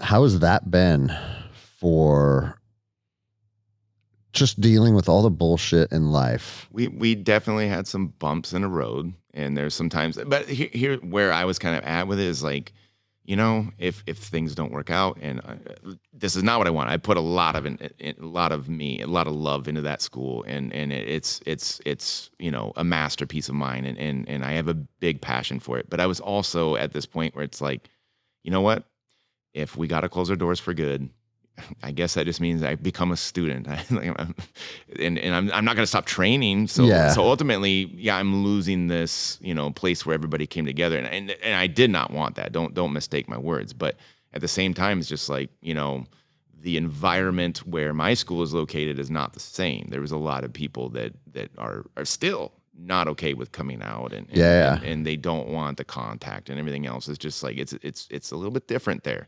No, I mean, Ivan Salavari told me the same thing about his school downtown Seattle. He's like, regardless of what I was willing to do as a business owner, the customer base had a very different attitude towards it. Exactly. And that factors in. And there was times where I was like, I don't know if we're going to make it, you know? I have the benefit of I run it purely as a passion project. I don't rely on it for income whatsoever. The school generates money that I put back into the school or back into getting training, you know, paying coaches, that sort of thing. So it wasn't like I'm going to lose my house if I have to close a school. So I had that advantage. And you know, there was still, even with that, we were getting to a point where we are on a bad trajectory here. We've got, you know, very few memberships still on the books. And it's not like, even if tomorrow Jay Inslee comes out and says, okay, we're done with the phases, we're opening up Washington, that doesn't mean everybody comes flooding back. No, of course not. We're not going to be back at zero where we left off, right? Because at one point I had like 200 students, you know? And we're nowhere near that, and that's not going to happen overnight. It took years to build to that. Point. So it's not like you get back to where you were even after everything opens up. So that I'm looking at it. No, and what I'm learning, and I've actually learned more in this last year about running, because training jiu-jitsu and coaching jiu-jitsu, that's easy for me. Like, hey, let's fucking work our passing drills. I'm going to show you this, and then we're going to kill each other. That's always been easy for me. But building the business is a totally different thing. Sure. And it's unrelated to training. Oh, yeah. And I've learned over this last year, because we have the most students we've ever had, and it's because I feel like I'm building momentum as a business. Yeah. And once you start building momentum as a business, it's like, we have a huge kids program right now. And then this kid tells his neighbor, or this mom tells her friend. And now I'm getting phone calls daily that's like, hey, my little sister's kid is training at your Tuesday night class. Can my kid come and try it? And it's almost like, you know how like there's initiative in a fight and there's momentum. It's the same thing with a business. Yeah. And I can already tell like how momentum is increased. If I were to shut that off, fuck, man, that's hard to get going again. Oh, yeah. Hard to get those wheels turning again. Yeah. You know, we got to a point where we started doing some classes in, you know, September, October, then the second lockdown came, and that's where I'm talking about. This is where we really kind of hit the dirt, because that was kind of a good jumping off point for a lot of people that were still kind of hanging on. 'Cause we had a lot of people that maintained their memberships just to keep the school open. But once that second one hit, that's when we started getting Did you do the online tutorials? Oh, God, I tried that for a very short time. Bro, I didn't try that. You know why? Because there's something out there called YouTube. Yeah. It's like, dude, if you want to learn jiu-jitsu online, now it's already, you can watch Rodolfo Vieira and Keenan Cornelius give you instruction, not me. Yeah, but I feel what you're saying. You know, you're justifying. So I didn't do kind of the cookie cutter thing that a lot did. I actually created a what was the name of it? Google something around some kind of like education thing, right? And I tried to make it more interactive than just showing a technique video and hey, follow along. Like we had contests and hey, send me videos of you performing these solo drills and I'll critique them or whatever. And I tried to make it more of a variety than just me standing in front of a camera. You know, I never actually did the Zoom classes or anything like that. It was like, hey, when you can, and then we kind of made it of a challenge, like, hey, a workout challenge with this and make it that, you know, some solo drilling, some kind of physical challenge. Is that when you were running those stairs all the time? Or was that, was that unrelated? That was unrelated. Okay. But yeah. Because you turned into a fucking beast doing that. I was like, well, I got to get back bro, on those Clutch stairs. used to be kind of fat, and now he's posing on these stairs all ripped up with a six pack, and I was like, now you're making me feel fat. I you know, now that we're on that point, right? It's like you no longer have to worry about being the fat guy at the Guns and Geese like little shirtless photo shirt because I'm going to be at the next one, right? And bro, I told him, I said, I'm getting fucking jacked before I go back down. So I'm going to need to hit them stairs between now and the end of May because now I know like, okay, there's going to be this stupid shirtless photo and I'm going to be the fat guy. I already know that. I just can't look too bad, you know? What, if you don't want to talk about it, you can tell me to fuck off. But I haven't been paying attention to phases or occupancy. Yeah. Okay. Yeah, I know, dude. That's every. I'm not gonna tell you to fuck off, but yeah. Fuck off. Yeah, and it's not anything about me taking a stance here or there about anything, but you're the comfort of my students, I'm just gonna leave that alone. Yeah, fair enough, dude. I know that I enjoy being a little more provocative than most. Yeah. and is the person that I discuss this with the most is my wife. She's always like, "Why can't you just?"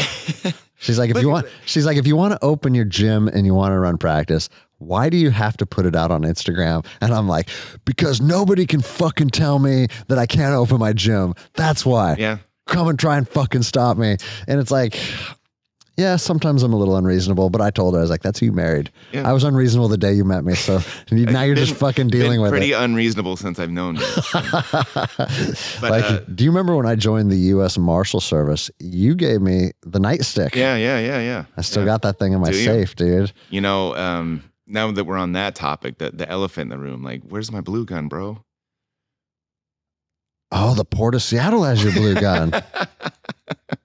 Damn, I forgot all about that, dude. Know. I haven't thought of that since. Yeah, so that brings up a good story, right? Yeah, tell that story, dude. So one, I'll tell the story of the blue gun, right? So I'm going to training, police training, something I do often, right? Because, kind of getting back to it, it's something I've always believed in. I kind of have a process for doing this and having built up my resume to the point to get into the position I'm at now. Like no one's resume stacks up to mine because most of the time I funded my own way. I made sure this is something I recognized early on. Like I'm going to need these skills. These are important. And now I want you to highlight that. Form your own opinion. I'm twice divorced, but I always believe like this is a priority for me. Like, my skills are bro, there's no free lunch in this world. Yeah. You know? But it's something that has always been clearly defined in any relationship I've been in. It's like, I am going to train. You're going to think I do it too much, but I'm still going to continue to do it. And you're just going to have to accept that. And I've learned balance for sure. Like I've gone too far sometimes. Absolutely. But something that I decided pretty early on is like, I need these skills. I need to keep them sharp. And these don't exist in law enforcement. I'm going to do something about it. So, I kind of had a process for it. It's like, I see some training I want to go to. I'll submit, through the department. Hey, send me this training. Sometimes, great. Yeah, we'll send you. That happens sometimes. Other times they're like, yeah, no, we're not gonna pay for that. Okay, then I start negotiating. Okay. Is there? Will they meet you in the middle and be like, we'll give you the time to do it? That's where I go. Okay. I have a breakdown of how I would do this. I've submitted. Hey, you guys pay for everything. Send me this. Sometimes that goes through. Other times they're like, no, we're not going to pay. Okay, I'll cover my own travel. I'll cover my own lodging. Will you pay for the course? Sometimes that would go that way. And other times they're just like, no, we're not going to do anything. And then I will go, okay, I'm going to pay my own way. I'm going to pay for the course. Give me the training days to do it. And sometimes that's acceptable. Okay, we can give you the training days. If you're going to pay for it yourself, everything else, we'll give you the time off. And then there's some times where I believe so much in this thing that I'm going to go do, that I'll pay for it all and I'll take vacation, and I just go.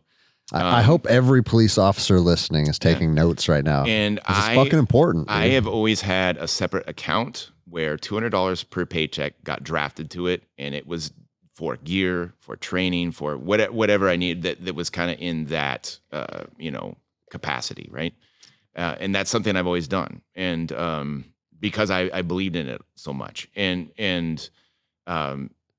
that's led me to where I am now.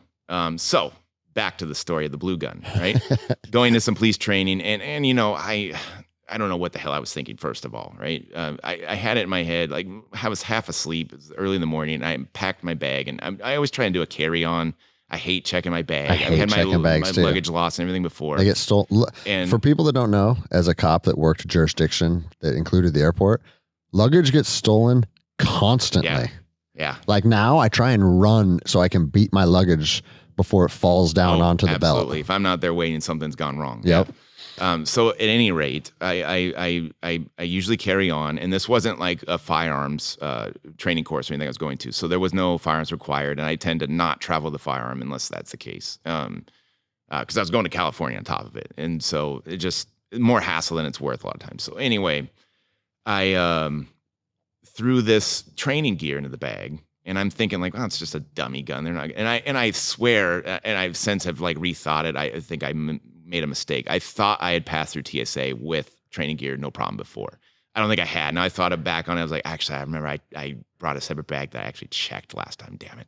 So anyway, I'm going through, and of so a course, training gun, it's a big blue piece of plastic shaped piece like of a plastic, Glock. Yeah. And so I'm going through security, and of course they pick up on it, and they got questions about everything else. I tell them who I am and everything, and they call over some supervisor guy, and he's like mad at me about it, and I'm like, okay, my bad, and this, What, and here's the other thing too is like, he's mad at you because you just fucked his coffee break. Yeah. At any rate, it's not even the first time it's happened. I've gone through and like I'll have a loose round or something in my bag, and they stop. Fuck, what is it now? So every time I get in serious anxiety anytime I'm going through it, and I fly all the time, and I still just like I check every crevice, and sometimes some things sneak in. So I'm like, shit, it's the damn blue gun or whatever. And it's like, hey, my apologies. And it's happened before where, I know some guys at Port, and I happen to know you there, and one of your partners at the time came, as a part of it, and takes possession of the gun. He's like, hey, I mean, I don't know who it was, so I can't get him in trouble. But he's like, if this was, 6 months ago, I'd just hand this back to you right now. But we're kind of in a thing with TSA right now. So I was like, hey, just throw it in Greg's box, and I'll get it from him later, right? And there it sat for a year. My fault, because at one point you're like, hey, you gonna come get this thing? And I was just too lazy. I was like, I don't want to go to the airport, And I was working in SeaTac, so I was like, this is super lazy, right? But at any rate, I was like, I'll just get it some other time. Fast forward to, I don't know, about a year ago, and I'm trying to, because I've fly all the time for different things, or go train here or there for some stuff for the school, some stuff for work stuff, and I'm constantly traveling. And so I wanted to do TSA pre-check, just so I can cruise onto the plane, and filled everything out. They do what all the different stages of that. Like, yeah, I got none of this, right? You're flagged, dude. I get a letter of acceptance one day. Sweet, cool, that went through. The next day, that tells me I am suspended till 2024 for some incident, right? and basically they determined in this paperwork, it said something about it. They determined that they're not going to charge me for attempting to bring this, and they compared. They don't say it's a dummy gun, right?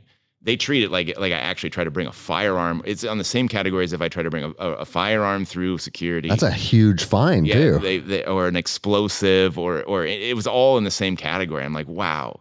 And I'm thinking about like how government, especially big government, works. It's like, and it probably came down to that supervisor dude checking one box or not checking it on some form. 100%, dude. And I'm like, man, what a dick. That's all I could think about. Is like, he checked some box that fucked me, and had he not checked it, no big deal, because it shouldn't have been. It's like, dude, yeah, I'm stupid or whatever, but you took my training gun away. And I remember he's like, oh yeah, but you could, if you put that in your pocket, it would make it look like a real gun. Like, you're right, I'm gonna take over the plane. Yeah, exactly. With a piece of plastic. Can we use can we inject some logic into this at some point and be real? Bro, again, you have to choose your words wisely. TSA is a bunch of fucking idiots in my experience. Yeah. And I worked with them regularly. And it's like any organization. There's some real cool people that are just there collecting a paycheck. And then there's some dipshits. And then you got assholes, everything in between. And I fly enough. I see it. There's some of them that are having fun with it. And I appreciate that. But dude, that's all I'll say is like. So I had an incident with them. And I'm a uniformed police officer going to the airport because a citizen's assist, and anybody that's a cop knows you get people coming up to you asking you the craziest shit all the time, right? And this guy's like, comes up to me, he's like, hey officer, I put my iPad through the x-ray machine, and you know how you have to take the iPad out because it's an electronic, and he's like, and it was in a separate bin, and I picked up my bag and I walked away. I can't find it now. It's not there anymore. Yeah. And I'm like, well, let's walk back. Let's talk to TSA. I'm sure we can locate it. I go back there, and TSA goes, all left behind items are picked up at 6:00 every morning. And this was like 6:10, right? Yeah. And I said, okay, well, so I'm sure his iPad got picked up 10 minutes ago. Where would it be? Well, we keep him in this room. I said, okay. And we release him at noon to lost and found. I said, okay, well, I understand that typically you release him at noon. But this guy's flying to Ghana, Africa. Yeah. That was his hometown. He was on vacation, right? And I said, he bought an iPad in America. He literally has the receipt right here. It's brand new. It even has the serial number on it. Okay. There's no bullshit going on. Let's go get his iPad. Yeah. Well, it would be in this room, but I can't help you. I can't leave my post. And I'm like, okay. So I walk to that room. My key card goes anywhere in the airport, right? So I badge my way in, and there sitting on the table is his iPad. Yeah. Confirm serial numbers. And I even write a note and I say, hey, this iPad with this serial number, this is the, and I explained it. And then I left my card too. Hey, if you have any questions, this is why. I don't know if somebody inventoried it, but it's gone because I found the rightful owner. Yeah. If you have any questions, call me. Here's my card. They don't call me. I don't hear anything. I have a formal complaint launched against me from TSA. Of course. And it said, I barged into their storage area. I was rummaging around their stuff and like, dude, I wanted to fight someone. When I got called into my supervisor's office, they were reading this complaint. It's like, dude, this is a uniformed police officer returning a piece of property. That's it. Well, you came into their kingdom and pissed all over. Yeah, dude. Yeah. Like, how many times have you heard stories like that in any type of law enforcement? It's like, we're the fastest to start eating our own. Oh, absolutely. And it's like, dude, I'm literally just trying to help this dude fly into Africa. That's it, dude. You can't just barge in here like that. That's right. And that's why I told my supervisor, I said, well, if I can't barge in there, why does my key card open that door? Yeah. Let's talk about that. Man, probably doesn't anymore. Well, definitely doesn't now. Oh, too funny. So we got something else that we got to discuss. Okay. Oh, I know where you're going with this. Yeah. So here's apparently you have my number. No. So on episode 42, when I was with Vic and Manimal, aka Rob Larson, I was telling a story about you, and I was giving you kudos, dude. Sure, I was like, a little bit. I was like, bro, I can't. It felt a little backhanded. Oh, dude, the backhandedness was that I can't fucking deal with you anymore. Yeah. So to give it context, you came up to the academy a week or two ago, and we rolled, and I can't pass your guard. And it was frustrating. Like, there's lots of guards I can't pass. Yeah. Like, it's not that I couldn't pass your guard that was frustrating. It was that you had these fucking little stupid tricks of manipulating, like, where my hands were at constantly. So it's something that my students know well, is that if you can win the hand battle, they at least have to overcome that first. You in essence are the one able to initiate if I have a 2-on-1 or any kind of hand gripping control. And it was a good lesson for me because grip fighting is huge, right? Oh, yeah. And I teach that a lot, especially from a neutral position. Whoever's winning the grip fight is winning the fight. Yeah. But from inside of your guard, it was the same principle. And you were out grip fighting me. And it was like, I never felt too in danger, but I couldn't get anything fucking going, dude. And so I was like, and to your credit, you kept out of most of my traps. I was like, okay, I'm trying to force you to do a particular thing, and you just wouldn't. I'm like, come on, you son of a bitch. But, well, and dude, that's what's people that don't train, they can't even begin to understand what we're even talking about. But we got a lot of jiu-jitsu guys listen too, like. The scene from Predator with Arnold Schwarzenegger trying to get him to walk through that little tunnel so he can hit the log to come in. Come on, I'm right here, kill me. And I was like, fuck, I can't do anything to him. And then I said, well, because the last time we rolled before that had been literally, I think 3 years or something. It was before you even went to the academy. Okay, right? So it was like 4 years ago. You were doing the suit acting down there. Yeah. And I was like, because fucking last time we rolled, I armbarred him like 4 times. And so I get a text message. 4 times, huh? Yeah. And I was like, fuck, now, dude. Look at all credit given. That morning you fucked me up. Like, there's no doubt about it. Because I remember it. And that stuck with me for this role. It's like, fuck that. I'm not letting that happen again. Isn't that funny, dude? Like, 4 years I hung later, on to that shit, it's still in your mind. Yeah. Well, clearly it was yours too, though we remember it a little different. Because I remember. So I said when you sent me that text, I said, okay, if you remember it a little different, we can clear it on the air. So now we're clearing it on the air. So just to let everyone know. So this was at the police academy. We train at like 6 a.m. right, and so I'm like half awake, and I'm not trying to make excuses. You fucked me up that day. Nobody should be training at 6 a.m. Yeah, I agree. And also there's kind of some set dudes that I train with in the mornings, right? And we're all kind of the same mindset. It's like, all right, let's get going, and we're all warming up our engines. Well, then you got fucking Crazy Anderson. It comes in like a fucking buzzsaw at 6 a.m. I'm like not ready for this intensity. And bro, I didn't, dude, when you're going against another black belt. Oh yeah, no. And like I said, it's my own fault. But I do remember maybe there was an arm bar too, but I know you definitely strangled me once or twice. And because I remember you were hitting this arm drag, and then I was trying to exploit leg attacks with you, and so I was trying to backstep as you arm dragged, and it just didn't work. It was a complete disaster. But I tried it twice. I think I got choked twice. So that's what I remember. That stuck with me.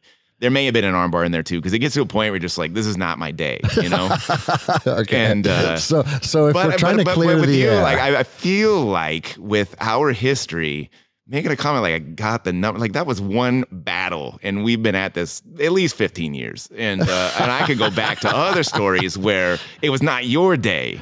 And of course those stories exist, bro. When you come up through the ranks with someone for as long as, I mean, we fucking, like you said, back in Charlie's Combat Club as white belts. Dude, back when they were still doing Taekwondo there.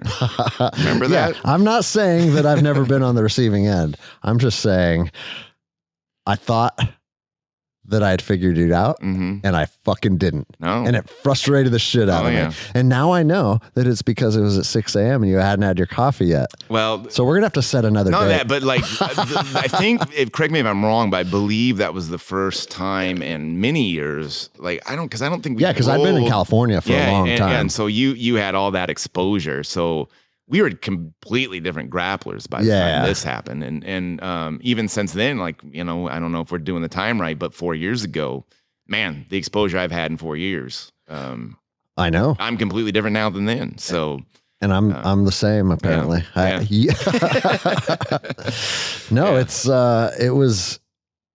thought about that a lot that night. And that's what's funny about jiu-jitsu is people would think like, well, especially if you thought you had my number, then that's really fucking you up. I'm like, sitting in bed and I'm like, and dude, like if, let's say you got a takedown, you got to side control and you hit me with like a fucking bread cutter choke or something, right? Like that would have been more demoralizing because you would have dominated me more, but it wouldn't have been as frustrating. Okay. It was the fucking grips. Yeah. That were I thought about that a lot because once I get a takedown or I'm in someone's guard, it's usually, I like the Hickson Gracie approach. It's like I start to move forward and I never move backwards. So I get good grips. I start to break through the guard. I move into, a lot of times when I'm pressure passing, I'll like staple a leg and then I'll windshield the other leg through. And it's a path to where I want to be. A proven path. And you fucking kept shutting it down before I could even get it started. And that's what was frustrating as fuck about it. The game then becomes is like, if you want to move forward, well, you're going to move forward with me over here. And then you don't like that, right? Yep. So that's the game, right? Is the angle. Like, go ahead, move forward, but you're going to do it. I'm going to influence where you move forward. And a couple times, and for those of you out there that are grapplers, you got my elbow all the way across your midsection. Yeah. Like almost like a full arm drag. And that's as dangerous as it gets inside of someone's guard. And that never happens to me anymore. And that's why I was like, because most people, if you try and hit an arm drag or pull my elbow across, I'm expecting it. But what you did is you found that position by fucking with my grips for 45 seconds preceding that. And from there, though, it's like, to your credit, it's like I got it there and I had to be super patient because I know it's like, if I'm going to maintain this angle, I can't get too excited about having this, right? And nothing resolved. I liked your metaphors, like, okay, I ran the 650 mile and you ran 7. That's about what I felt too. It's like I just stayed a little bit ahead. Yeah. And that's and I guarantee anyone watching it, like, oh, here goes the two black belts, and they probably fell asleep. Well, dude, I tell people that all the time. Like me and Daniel, who is. But inside, we're battling. Yo, it's and a I rolled with huge Daniel battle. last time, and he fell right into a guillotine, and rather than tap, he drove me into the wood. But bro, but he apologized later. He's like, I should have just tapped. Yeah. Like, you had it, you know. Like, but dude, like visiting black belt, Yeah. I get it, dude. But to your point, when me and Daniel go, like we're both kind of known as like the murderers. yeah. But when we go with each other, it's the most boring thing you've ever Oh. seen. I usually end up, he has good wrestling, he has good takedowns. I usually end up bottom side half guard, and then he can't pass my half guard, and we're just stuck there. Yeah. For however long the round is. That's usually the whole round. And it's fucking boring. And then he usually, like, I realized I was like, well, you won by 2 points today. Yeah. As every day, Yeah. you know?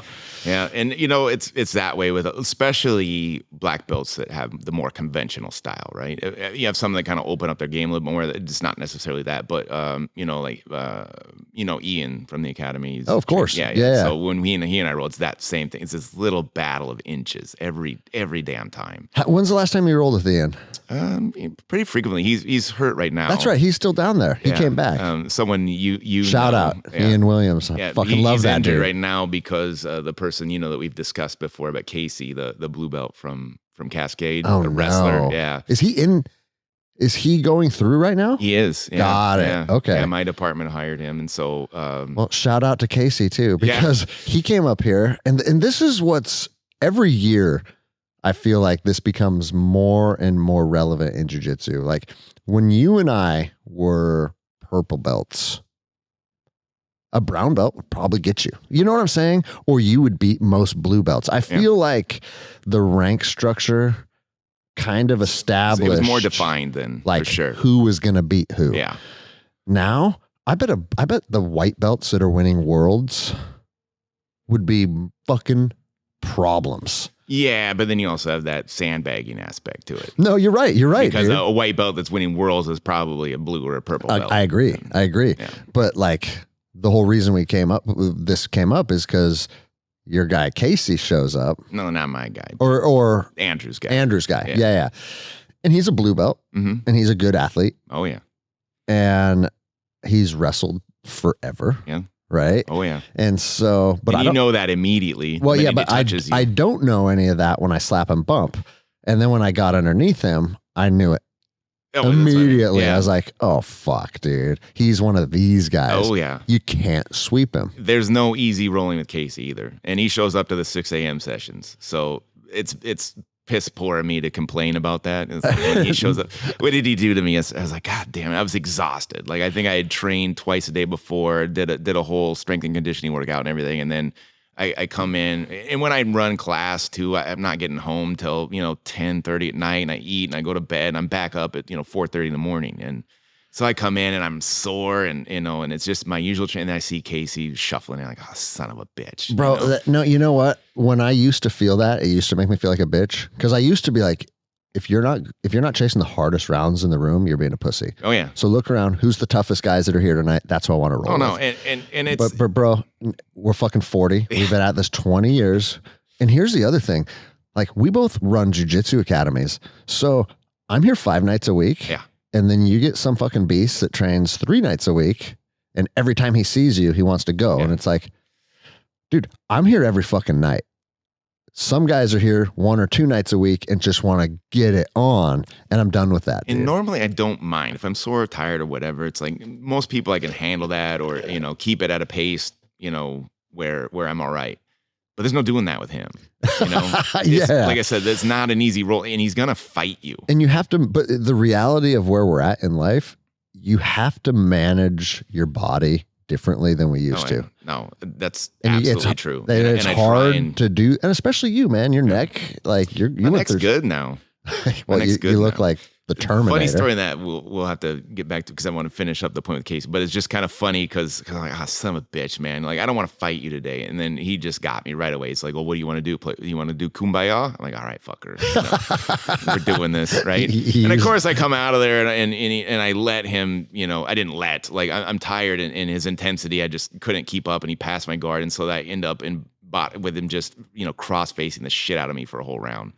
And then my neck's sore the whole day. Like, God damn it, you know. And you guys do, it's all no gi, yeah? Or do you guys usually, do both? just because not that I love doing gi as well, like but I don't like packing a gi around. Like when I go to work, I have to pack this bag with all this different shit in it. So especially if I'm teaching, because I'm staying in Renton and in my school's in Edmonds, and so I got to bring everything with me. And I'm doing multiple workouts. I work out in the morning. I try to hit like a CrossFit session at some point, and then when I'm teaching, I'm training that night. So I got to have 3 different outfits. Yeah. You know? And although I like gis with guys like him. Yes, like I can slow them down. Athletic, strong wrestlers. Yeah, like the gi is more friction and more grip points. You can absolutely slow it down. But like you said, I'm actually grateful to get to roll with him because he's a handful, and it's something different and new that I have to learn to deal with. You know. Yeah. Yeah. So we just got a new guy who's similar to him. His name's Jordan. Okay. No, I roll with Jordan. I know Jordan. You know Jordan? Yeah. Okay. So how do you know Jordan? Well, he doesn't remember. Top secret? No, I had to remind him how I know Jordan. So we have a mutual friend, Mike Lambert. Was he here the night you came up and visited? Yeah, that's right. We rolled. We rolled. Yeah. That dude has some fucking wrestling, man. Yeah. There's wrestlers, stand up with him, and then there's wrestlers that started it when they were 4. Oh yeah, and that's him. Yeah. He knew me like from the jiu-jitsu school, but he doesn't remember that we actually hung out in Mexico. Because we had a mutual friend that got married down there, and he just got blitzed. And he didn't remember a thing. It's a funny story because I hope he doesn't mind me telling it, but he hit it a little too hard, you know, at the pool bar. And it's You're the in Mexico. ceremony That's that night. Yeah, do. we were at the ceremony that night, and the ceremony starts, and my now fiance and I, we're kind of standing in the back row of the audience, right? And all of a sudden, I hear this like hotel staff go, "Sir, this is a private event." And I turn around, and it's Jordan, and he's just disheveled, and you can just tell he is not sober. And I look at the hotel lady, and I'm like, actually, he does belong here. They're like, unbelievable. Yeah, they're like, impossible. We thought he was just some riffraff trying to make his way into the wedding crash. You know. Like, oh, that's funny, dude. But going back to my neck, right? I can pinpoint when it went out, and it's funny. What does it went out mean? Did you herniate a disc? So I was dealing with a neck issues off and on for probably 6 years till it finally was just 4 disc herniations after I was down at Torrance. I'm not trying to name drop, but I rolled with Henner, and he was on this whole like guillotine Darce thing, and he just kept catching me, and I kept fighting out, and he kept catching it again. I'd fight out. And that's what finally did it in. I got on the plane, and I was like, I started feeling this sting. And then by the time I woke up the next day, I had, nerve pain going all the way to my fingertips, around through my chest and everything. And it just didn't go away. And I finally got an MRI, and they're like, you need to stop training. Like, you got 4 herniations in your neck. 2 of them are terrible. Like, you take a wrong hit or bump, and you could be paralyzed. That's fucking scary, dude. So ultimately, they went in and replaced a couple of discs with implants. I found a doctor that was like, no, I believe in this, because there was a lot they wanted to do the fusions, like, we're going to fuse it. It's the only way you're going to still be able to train. And then you lose all your mobility, right? I kept, I don't know, and well, what do you think about these neck implants and stuff, or the disc implants? And some of them were just, that's not durable enough for you. And I'm like, okay. And I finally found a doctor, a younger, a little more cutting edge, and actually knows Stefan, grew up doing karate with him. Okay, I know who you're talking about. Yeah. And so he's like, no, they're good. It's just like, these doctors, like, that's what they know. They know fusion, so that's what they want to do. And it's like, and really what it is the fear of there's just a lack of data. Like, it's not that these are going to break. It's just like, we don't know what they're going to do 25 years from now, because 25 years ago we weren't doing these. Yeah. So there's just not this history of data with knowing what it's going to do. But we started doing it in the military, et cetera, et cetera, et cetera. Sold me on it. And he's like, besides, if something happens and they break or whatever, we can always do the fusion, but you can't go the other way. So yeah. Okay. Sold me on it. And so that's ultimately what I had done to repair it. And I haven't had, that area is always going to be compromised, but it's nowhere near what I dealt with for 5 or 6 years, It was weird because I had no curvature in my neck. And so after I took the little collar off after the surgery and I touched my neck for the first time and I felt this curve, I was like, what the? Because I just had a straight neck, And, so they put like the proper curvature. Yeah. And I was like, is this normal? The jiu-jitsu had taken from you? The C-shaped spine that we all develop. Yeah. But dude, you posted a picture of the X-ray afterwards, and it literally looked like a cybernetic organism. Yeah. And I was like, so maybe I'll be like an apprentice when the machines all take over and recognize some part of me is like, I'm one of you guys, the slave master. Hey, look, I'm one of you. I'll point you out. We're gonna need to take this one out. He's gonna be problems. God, that bro. I mean, have you had a lot of surgeries?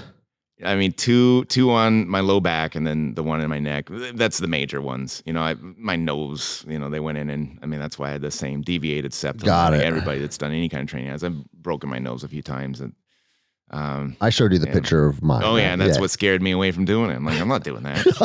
Bro, you can see inside his face. Dude, my ranger buddies are like, take this picture down. You're turning me on. Yeah. But going back to, you know, the whole thing we were talking to, like, got their number and everything else. When I first hurt my neck, like really bad, I went back to our former academy, North Sound, and I was training with a guy there that I just ragdoll him, right? And we're going around, and it wasn't that he was bad. It's just like, I've got this guy's number. Yeah. You know, and we hadn't trained a while, and it was one of the, you know, it had been a while since I'd been back there, and I go and I'm rolling, and it's like I don't know, an open mat or something. I don't remember. We were just rolling though. And he throws up this triangle, and I'm caught. I'm like, no. The fuck if I'm tapping to this? You know, I'm not tapping to this guy. I got his number, right? And I'm stuck, and I just rip my head out. Oh. You know, and I did it, you know, and in the moment that instant gratification's there, but my neck was fucked up after that. And, is that what started it? That's what started Got it. Yeah. And then I just, you know, that kind of went away, and then it would come back if someone pulled my head wrong or whatever. And like I said, I dealt with that for 5 or 6 years. It was totally ego based. Bro, I was just going to say, it's so bizarre how you will risk injury when if you're in the triangle, you already fucked up a long time ago. And we're not like he was a brown belt, so it was just not like it was like some day one dude that caught me. But still, like there's just something inside of you that's like, nope. Yeah, I can't give this to you. Do it. Yeah. Like, dude, I have a new student that signed up last week. Day 3, right?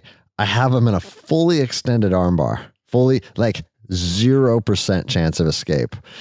And I'm literally starting to extend his arm backwards to the point where it could break in a millisecond. And I just let go. Oh yeah. Got to. And I say, hey bro, just so you know, like I've been armbarring people for damn near 2 decades. So I know where that point's at. And I armbarred me 4 times. I let you go, but if somebody else gets you in that position, there's a good chance your arm's gonna get broken if you don't respect that, dude. Yeah. And he's like, really? It didn't hurt that bad. And I was like, dude, it doesn't hurt that bad. Yeah. You know, you like your joint reaches its point, and then after that, it's gonna fucking give. Yeah, and I think that's why, you know, heel hooks have such a bad rap, because it's such a small window between where you feel the pain, and when there's damage. Nope. Yeah. Shout out Andy Ilian, one of my purple belts. Guess what I watched him do a couple days ago? Heel hook someone? Heel hook a white belt. Oh, good. See, I've moved on. That's not devious enough for me. I wrist lock now. I wrist lock everybody. And I sleep fine at night. No, check this out. So Joao taught a nasty wrist lock when I was down in New Orleans. Oh, I think I told this story. Yeah, that's right. I told it with Victor. And I tried it and I instantly fucked my broken toe up and my own wrist started hurting. And I was like, the jiu-jitsu gods. You didn't go deep enough, man. You just got to go full gods. Sith Lord and just embrace it. Yeah. No, like, never again. We are not Jedi at my school. We are embracing all the powers of the dark side. So, good, man. Yeah, yeah. In fact, today we held our little white belt kumite, and wrist locks were allowed, and I was encouraged. And there was a few attempts. No one actually hit it. Where do you like to find wrist locks from? A lot of the hand fighting, like we're doing. Yeah, and like a lot of it. Guard? I'll tap people with them just to be a dick, but for the most part, I will use it to get you to panic and pull out or do something dumb and find yourself out of position. Part of your psychological warfare. Yeah. Mm-hmm. But like finishing wrist locks, like if I'm going for the kill, most often I'll get them from top side mount because I can pin the wrist and I'll just have to show you. It's a lot of times, I know what you're saying. If they they're putting them on your hip, they're putting their hand on your hip. Is that what you're saying? No. I will isolate an arm. And like picture going for like a Kimura, right? And then someone straightens their arm. Oh, I see. So I will wedge on their wrist, and I just know how to get them to open up their fist. There's some techniques to doing that. you're already just like, get this fucking guy off my podcast. Yeah. No, I mean, dude, if Joao Assis, is teaching wrist locks, why ignore 5% of the body? That's where I'm at now. Like, Fuck, plus, there's people with little baby wrists. They're strong everywhere else, and you access that wrist. And that's me, bro. Yeah, that's me. I felt it. It's a fucking it's a genetic failure that I was born with, and you're trying to exploit it. To be honest, it's almost bringing this back full circle.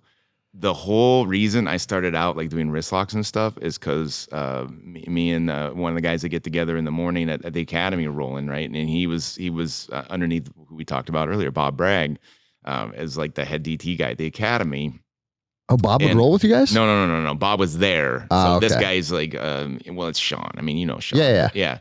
And so we're rolling, and just, to entertain myself, I started like putting the lock flow shit on him and just like attacking wrist locks because I knew it would piss him off beyond belief, especially with Bob there watching, because it was like almost validating him. Yeah. And so I did it just to be a dick. And then I started like finding it. And I'll do real dickish things, like the whole wrist out turn thing. In fact, I sleep fine at night. I did a 20-year white belt, so I was here for a takedown just to be an absolute asshole, And he was, what the fuck, I'm like, my bad. Dude, it is funny how there's like kind of a unwritten gentleman's rule of how jiu-jitsu is played. Yeah, I'm done with all that. Yeah. and this has come up a lot on the podcast because a lot of times people that don't know how jiu-jitsu is supposed to be played present problems. Yeah. Oh yeah. No, it's like, no, wait, what are you doing? That white belt naivety. Like I talk about it, when you start training, right? And you don't know how to move in a jiu-jitsu way, right? So sometimes that helps you, especially if you're athletic already. Yes. Right? No, an athletic person that doesn't know how to fight. I'm expecting you to make some kind of intelligent jujitsu move, and you do something that you're not supposed to do. Wait a minute. Yeah, and then it ends up working for you, right? And so I try and explain this because, and I've heard you, I think, speak to this as well, but when you start hitting a wall, like at that 3 to 6 month mark, kind of depends. Like you get it, everybody comes up and has that conversation, right? Where they're just like, I just feel like I'm not getting any better. Yep. I used to have success and this and this and this, and now I can't tap nobody and everything. But they need to understand this part of the process, right?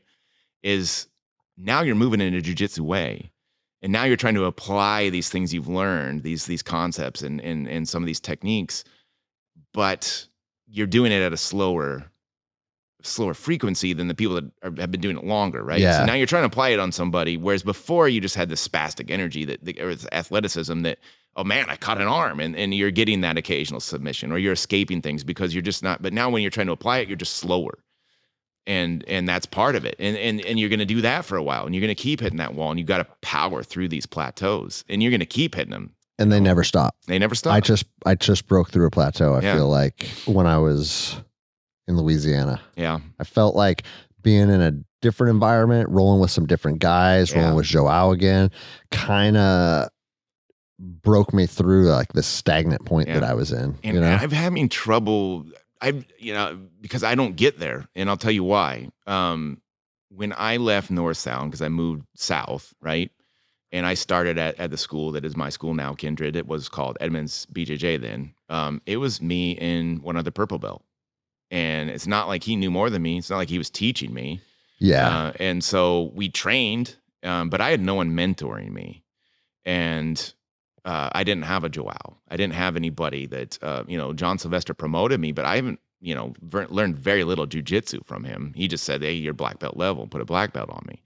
But I started traveling around and visiting other places to get that exposure and stealing from these different instructors. And, you went on like a fucking jiu-jitsu odyssey for a while. I feel like still on. Oh yeah. I mean, I've been 4 different states since COVID started, training at various places that'll have me.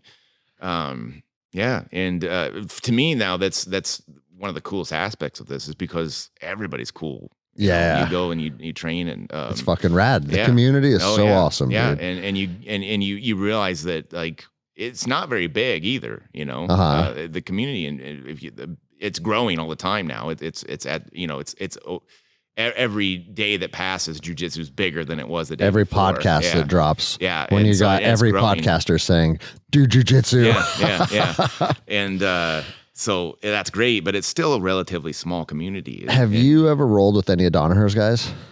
Let me see. Because I want to. Aaron. I mean, he's the one. Honestly, if there's someone that big brothers me, it's him, and he's not big. Like honestly, he's the hardest person I've ever rolled with. And not for different reasons. Like he just because the technique is so crisp. Oh, dude, you cannot. And he has this style that punishes you. If there is a hole, he's exploited it, and you are in pain in that moment. And he's just so quick, and it's very hard for me to deal with. And every time I'm like, all right, I think I got an answer this time. And no, I don't ever. I never do. And I've rolled with, we're talking best in the world type people. Yeah. You know, and granted, I don't think that they're all giving their all, but I felt like, you know, maybe I had a little something, or I was able to move. But with him, for whatever reason, I do believe some of it is kind of a mental block. But yeah, I feel like there's nothing I'm gonna.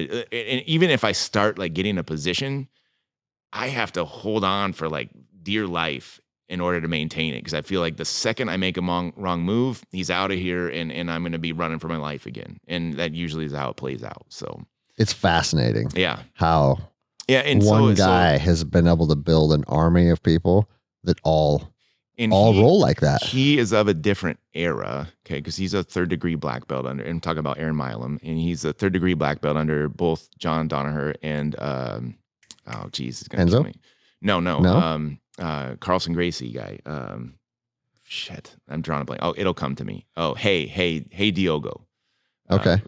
So he actually got co-promoted by those guys, but he was in the blue basement, you know, training in a different era. They weren't doing whole lot of like actively competing at that time. So it wasn't the Danaher Death Squad. But it was. That's the thing, is like they've always had that competition in house. You know, it's just those guys didn't compete because there's like everybody that's anybody's here. So, you know, I don't need to, you know, but he was there. So he talks about like when Eddie Cummings started, Aaron worked with him a lot when he was brand new and kind of helped him develop along. So, you know, he was of the generation that grew this generation, I guess, of the Danaher guys. So, and then he moved out to Portland and opened his Henzo school there. So yeah, I have, but not like the Danaher Death Squad. I don't think. I mean, I've trained with Calvestein, but we didn't roll. I don't think. No, I didn't roll with him. Yeah, there's. I mean, I just bought a bunch of Danaher stuff because I'm like, you know what, the proof's in the pudding. Yeah, and that's. If you want to take it to the next level, you got to adopt some of that mentality. Yeah. You know, maybe Joel will be listening to his radio. What the fuck, eh? You know, I was like, you're gonna pay for that later. and dude, there's fucking guys at the highest level that have different training philosophies, different backgrounds, and you can argue that all day. But there's one guy that's consistently doing whatever he wants to people, and it's Gordon Ryan. Oh yeah. And it's, for me, when he fucking did the shoulder crunch sweep on Buchecha, that's when I was like, whoa. Yeah. Yeah. This is next level.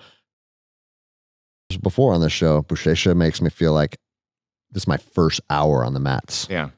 You know, it literally doesn't feel like I know any jiu-jitsu. When he came up here that time, and we did the seminar, because I rolled with him a little bit then, and I don't feel like he was trying at all, and nor was I. You know, some of these is just like, let's have a respectful roll. Like, I'm not going to try and do anything. And it was short, you know, yeah. But you got to feel it, and you're just like, dude, this dude would do whatever he wanted to me, and there's nothing I could do to stop it. But we're having fun. He'd take my wives away. Yeah. Yeah.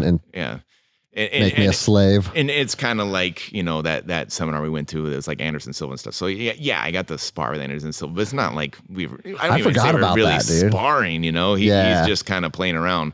But you saw the dudes that like came out and shot their shot, right? And you're just like, why? What are you doing? You just look stupid. You look stupid. Yeah.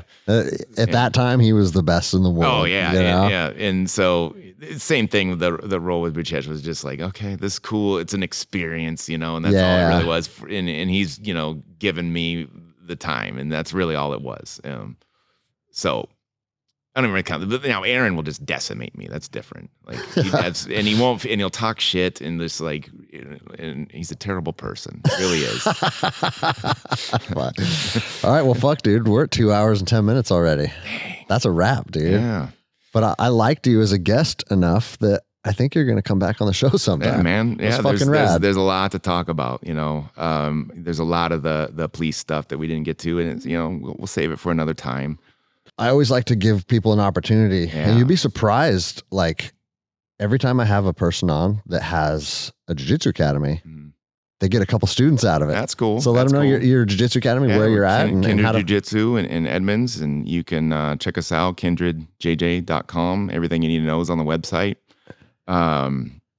Beyond that, you know, I've got a lot going on. You know, I've got a lot of things I can't say because they're not signed and done. But I will say this is one thing that is very promising to me is that there is a police department, a mid-sized police department in this area, that we are in negotiations of them signing a contract with my academy to provide training for their entire department, which this chief believes in so much that they are mandating the entire department go through training on a consistent basis. So, Dude, start collecting data right now. Yeah, and I think this has the potential to be pretty groundbreaking. Because as this goes, right, is that it's not, a chief like this has to kind of put their neck out there a little bit, and and they are going to take some heat for sure from, you know, maybe other departments, but definitely in-house, you know, because that's where we're at. Is I didn't get a chance to talk to this, but the culture overall is one of not training. Yeah. And so when you try and impose training, there is a lot of resistance. Bro, you get resistance from police officers on your 1 day a year. Yeah. Why do I have to shrimp as a warm-up? So now we're talking about basically the structure that we're doing is 4 times a month, and it's a different group to get through everyone in that department, right? So once a month I have a group that will come through, but it'll be 4 different groups. So 4 times a month I'll be teaching, and then it's, you know, we move to the next month and it's new. So it's not perfect, you know, it's not like you know, it's not jiu-jitsu. ideal. Yeah. Well, it's the best thing that I've ever heard of as far as providing for your people, right? And this chief believes so strongly in it that it's like, no, I want this to be mandatory for everyone. Because I think the original goal was just like, let's get some people and let's get them in here. Let's get training up and get their skill level up. You know, because I kind of threw it out a bunch of different options depending on what they wanted, right? And so it was bigger than what I could have imagined. And there's going to be resistance, you know, I'm sure with their union or their guild or whatever they call it. There's probably going to be, they're going to try and fight it because, you know, that's whatever. what cops do. It's what they do. Yeah. I mean, in addition to kind of stabbing each other in the back, we also just like to, I don't even know, like pull everything down and keep everything the same, even though we realize we can't do that, right? It's like the crabs in the bucket analogy. It is. And so, you know, this is pretty exciting. I think it has the potential to, you know, I think other departments are going to see it. And especially, you know, you had the whole thing in Marietta, Georgia, where the data started coming out about that. And I actually used that to, hey, take a look at this, see what you think. Now, and I don't remember if that was department-wide mandated training for them either. So this might be the first of its kind. I don't know. And I'm not trying to toot my own horn here, but in my mind, this is unprecedented. Yeah. And the way that things go in the law enforcement community is if as soon as they find something that's like that and they see it working, you know, other departments follow suit. You know, it's there's nothing original going on. It's like, bro, and the biggest thing that, I mean, when I hear something like this is like, okay, so they'll be training once a month for however long, right? Mm-hmm. But I've yet to meet the person that's like, hey, I started jiu-jitsu and I've trained this much and it was stupid and I regret it. Yeah. Those people, once they get some mat time under their belt and they start to see jiu-jitsu for what it is, the majority of people buy off on it and they start to enjoy it and they get addicted to it. The other part of the deal that I put in to sweeten the pot more or less, but also because I believe in this so much is that I've said if this particular department does sign on with my academy anybody that is a member of that department can train at the regular jiu-jitsu classes or the Muay Thai classes for free. Yeah. So even if they're coming in, they're getting that one session a month. Yeah, let's train that for sure. encourages them to start showing up to the other classes. So really just trying to change the culture. And that's what I'm doing on my own department, is because I've been given, I guess I'll say, an opportunity to do a more robust program. That's one of the things that this COVID lockdown presented, was when they weren't doing any kind of DT training at the academy, I went ahead and say, hey, we can't put these people out on the street with Nothing. no skills. Yeah. Let me do it. And I more or less got permission to do so. And I kind of just built this program, and I'm getting it in their head early. Everything we talked about, like, this is where it's at. And you're going out there and you're going to do this job, and you know the rules, and you know what time it is now. There's no excuse for you going out talking about good faith. Yeah. It's not an option anymore. It's off the table. And you also know, this is something I always tell cops, is like, even me at the port, which like is a pretty low key agency when it comes to like violent encounters and stuff, I was getting in fights once in a while. Yeah. Cops are going to get in fights. Yeah. That's not if you're in this profession and you don't think you're going to be fighting people, you're telling yourself a fucking lie. So here's the thing. Can you make it through an entire career without having a violent encounter? You could. It's very, very, very rare. At some point, there's going to be some. And the thing is that you don't have a choice. You do not have a choice. Exactly. You get picked. That's what happened. Every violent incident I've been in the line of duty, it's not like I woke up that morning as I'm brushing my teeth, I go, you know what? I got that guy that's going to fucking try and kill me today. Yeah. Oh, man. No, I knew this day was coming, and it's today at 7 p.m. That's what Lappin always says when he's teaching any type of tactical courses. He's like, just remember, we have no say in the time and place. Nope. And that's a big thing for people to think about, because, I mean, look at the fucking Lakewood police officers. Yeah. You know what I mean? You literally be sitting down drinking coffee, not responding to a call, not fucking observing pre-assault indicators, nothing, you know? And then boom, it's happening right now. And there's just a lot you have to think about. And I mean, in my opinion, as a police officer, if you don't know how to fight, you're a liability. You know? And if I'm on a call with you and you're introducing weapon systems into that environment, no matter where you go, and you don't know how to fight, you are somebody else's holster. Therefore, I don't even want you there, because now I have to worry about you next to me over here and what's going to happen to you. Because even if, number one, I don't want anybody to get hurt, right? That's one thing. It's like, I don't want to see a partner get hurt. But on top of that, like if it's in some knockdown drag out, and now I got to worry about what's going on with your gear as well as my own, then we got real issues. Yeah. You know? Or that person's baton now becomes the suspect's baton. Exactly. That's what I'm saying. It's like, you are someone else's holster if you don't know how to fight.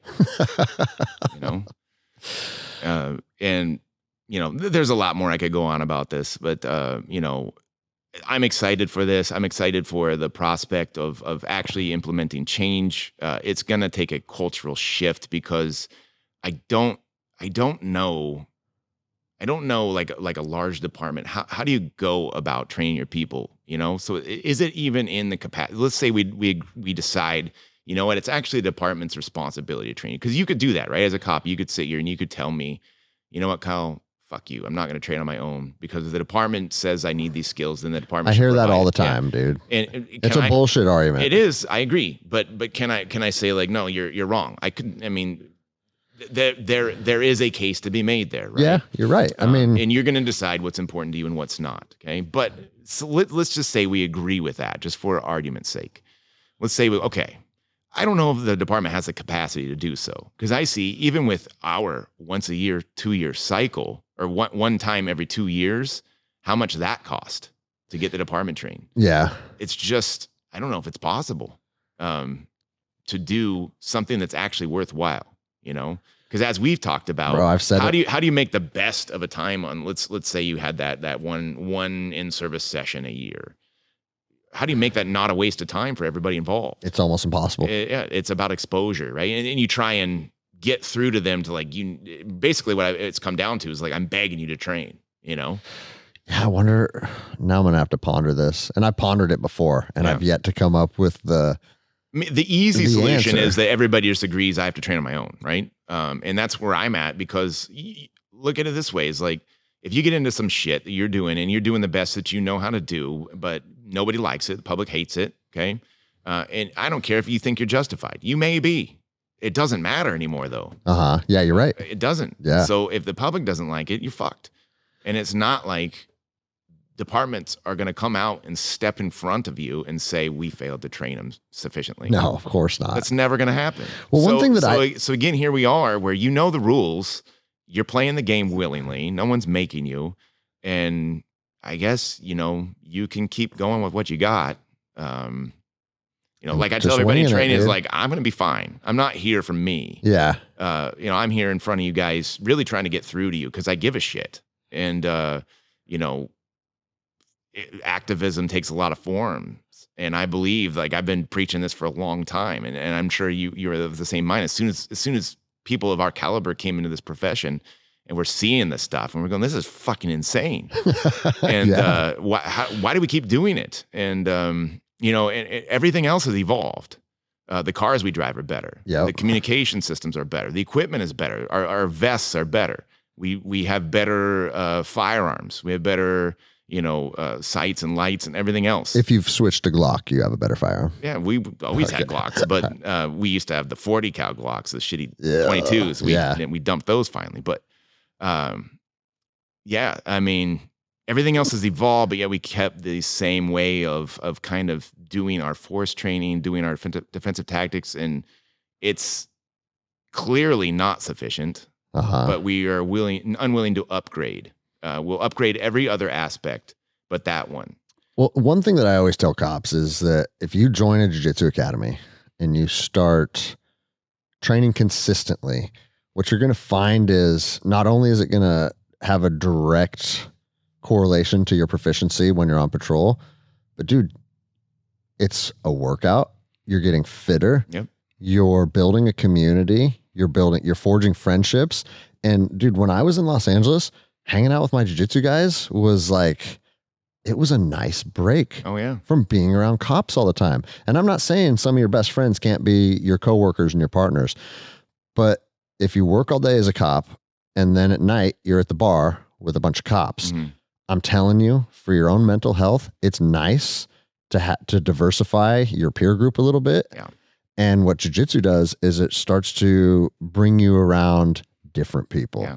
Most cops need to do that. And we can take the pin out of this one now because I told you I was going to talk about the thin blue line thing and kind of my stance on that. And this kind of hits it on the head is like, when I started hearing about all that, and then you see all these different things, the flag with the thin blue line, and even cringier, the Punisher skull and things like that with the thin blue line. And prosecutors love that stuff. I understand that we kind of have to be this little bit of a tribe and everything else because it is a unique profession, but we can't isolate ourselves with something like that and literally make a line between us and the public.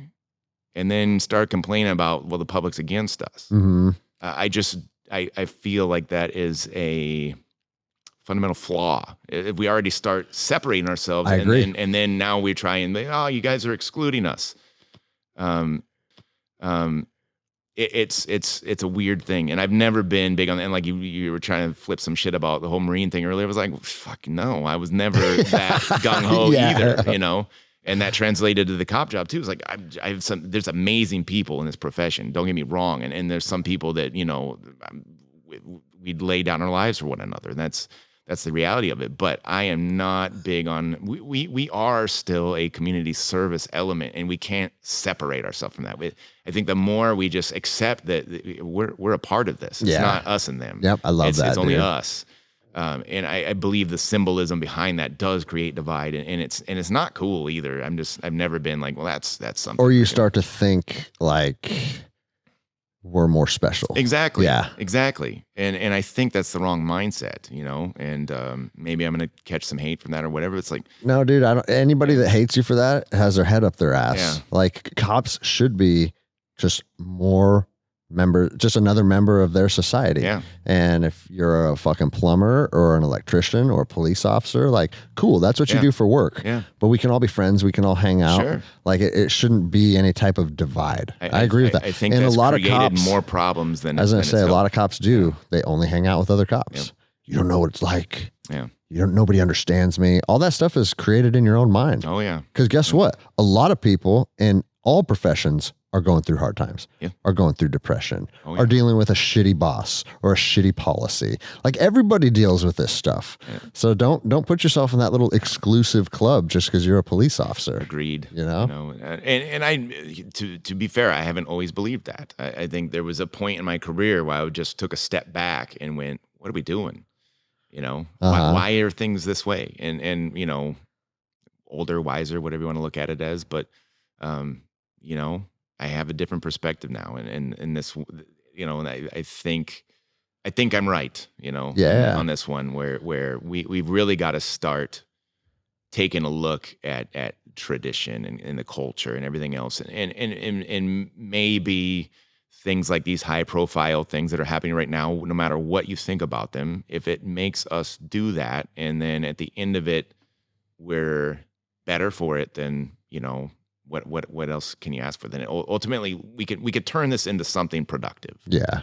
And because like I said, it's easy to complain. It's easy to sit back and poke holes and get angry about it, right? But what are we doing?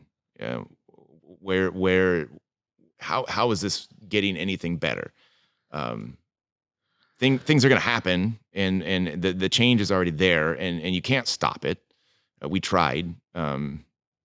You know, these things are what they are, and now you know it. So what are you doing? Well, I think you're doing exactly what you need to be doing. Yeah. Affecting the actual change within the departments. And then, I mean, think about what you just said. You talked about relations between the public and law enforcement. And that's, in my opinion, that's going to be one of the biggest things that we need to put an emphasis on to change the whole current climate of the profession. If we really want to see the public kind of understand what it is we actually do and who we actually are and the job that we're trying to accomplish, then we need to start getting rid of these barriers. Yep. You know, are you familiar with the Adopt-A-Cop program? Yeah, and I've been meaning to get on that because we already do the We Defy, and that was another one that I'm aware of, and I can get you in contact with Mitch if you're interested. Yeah, no, absolutely. But one thing that I was just talking to him yesterday. One thing that he's going to start implementing as part of Adopt-A-Cop is hosting events in these cities where they're like big barbecues and just like cookouts. Good. Where the police are serving the public. And literally, like, the cops are behind the grill or behind the table. And he wants to go into, like, hood areas. Yeah. Like, a lot of that stuff happens already. You know, people aren't aware. It's like, you know, there's Shop with a Cop. There's all kinds of things like that. But that was just one of his, because his Adopt-A-Cops gained a lot of momentum. Yeah. And he goes, okay, cool, we got cops training now. But what else can we do to integrate them in the community? Yep. And it made me think of that because it's exactly along the lines of what you were saying.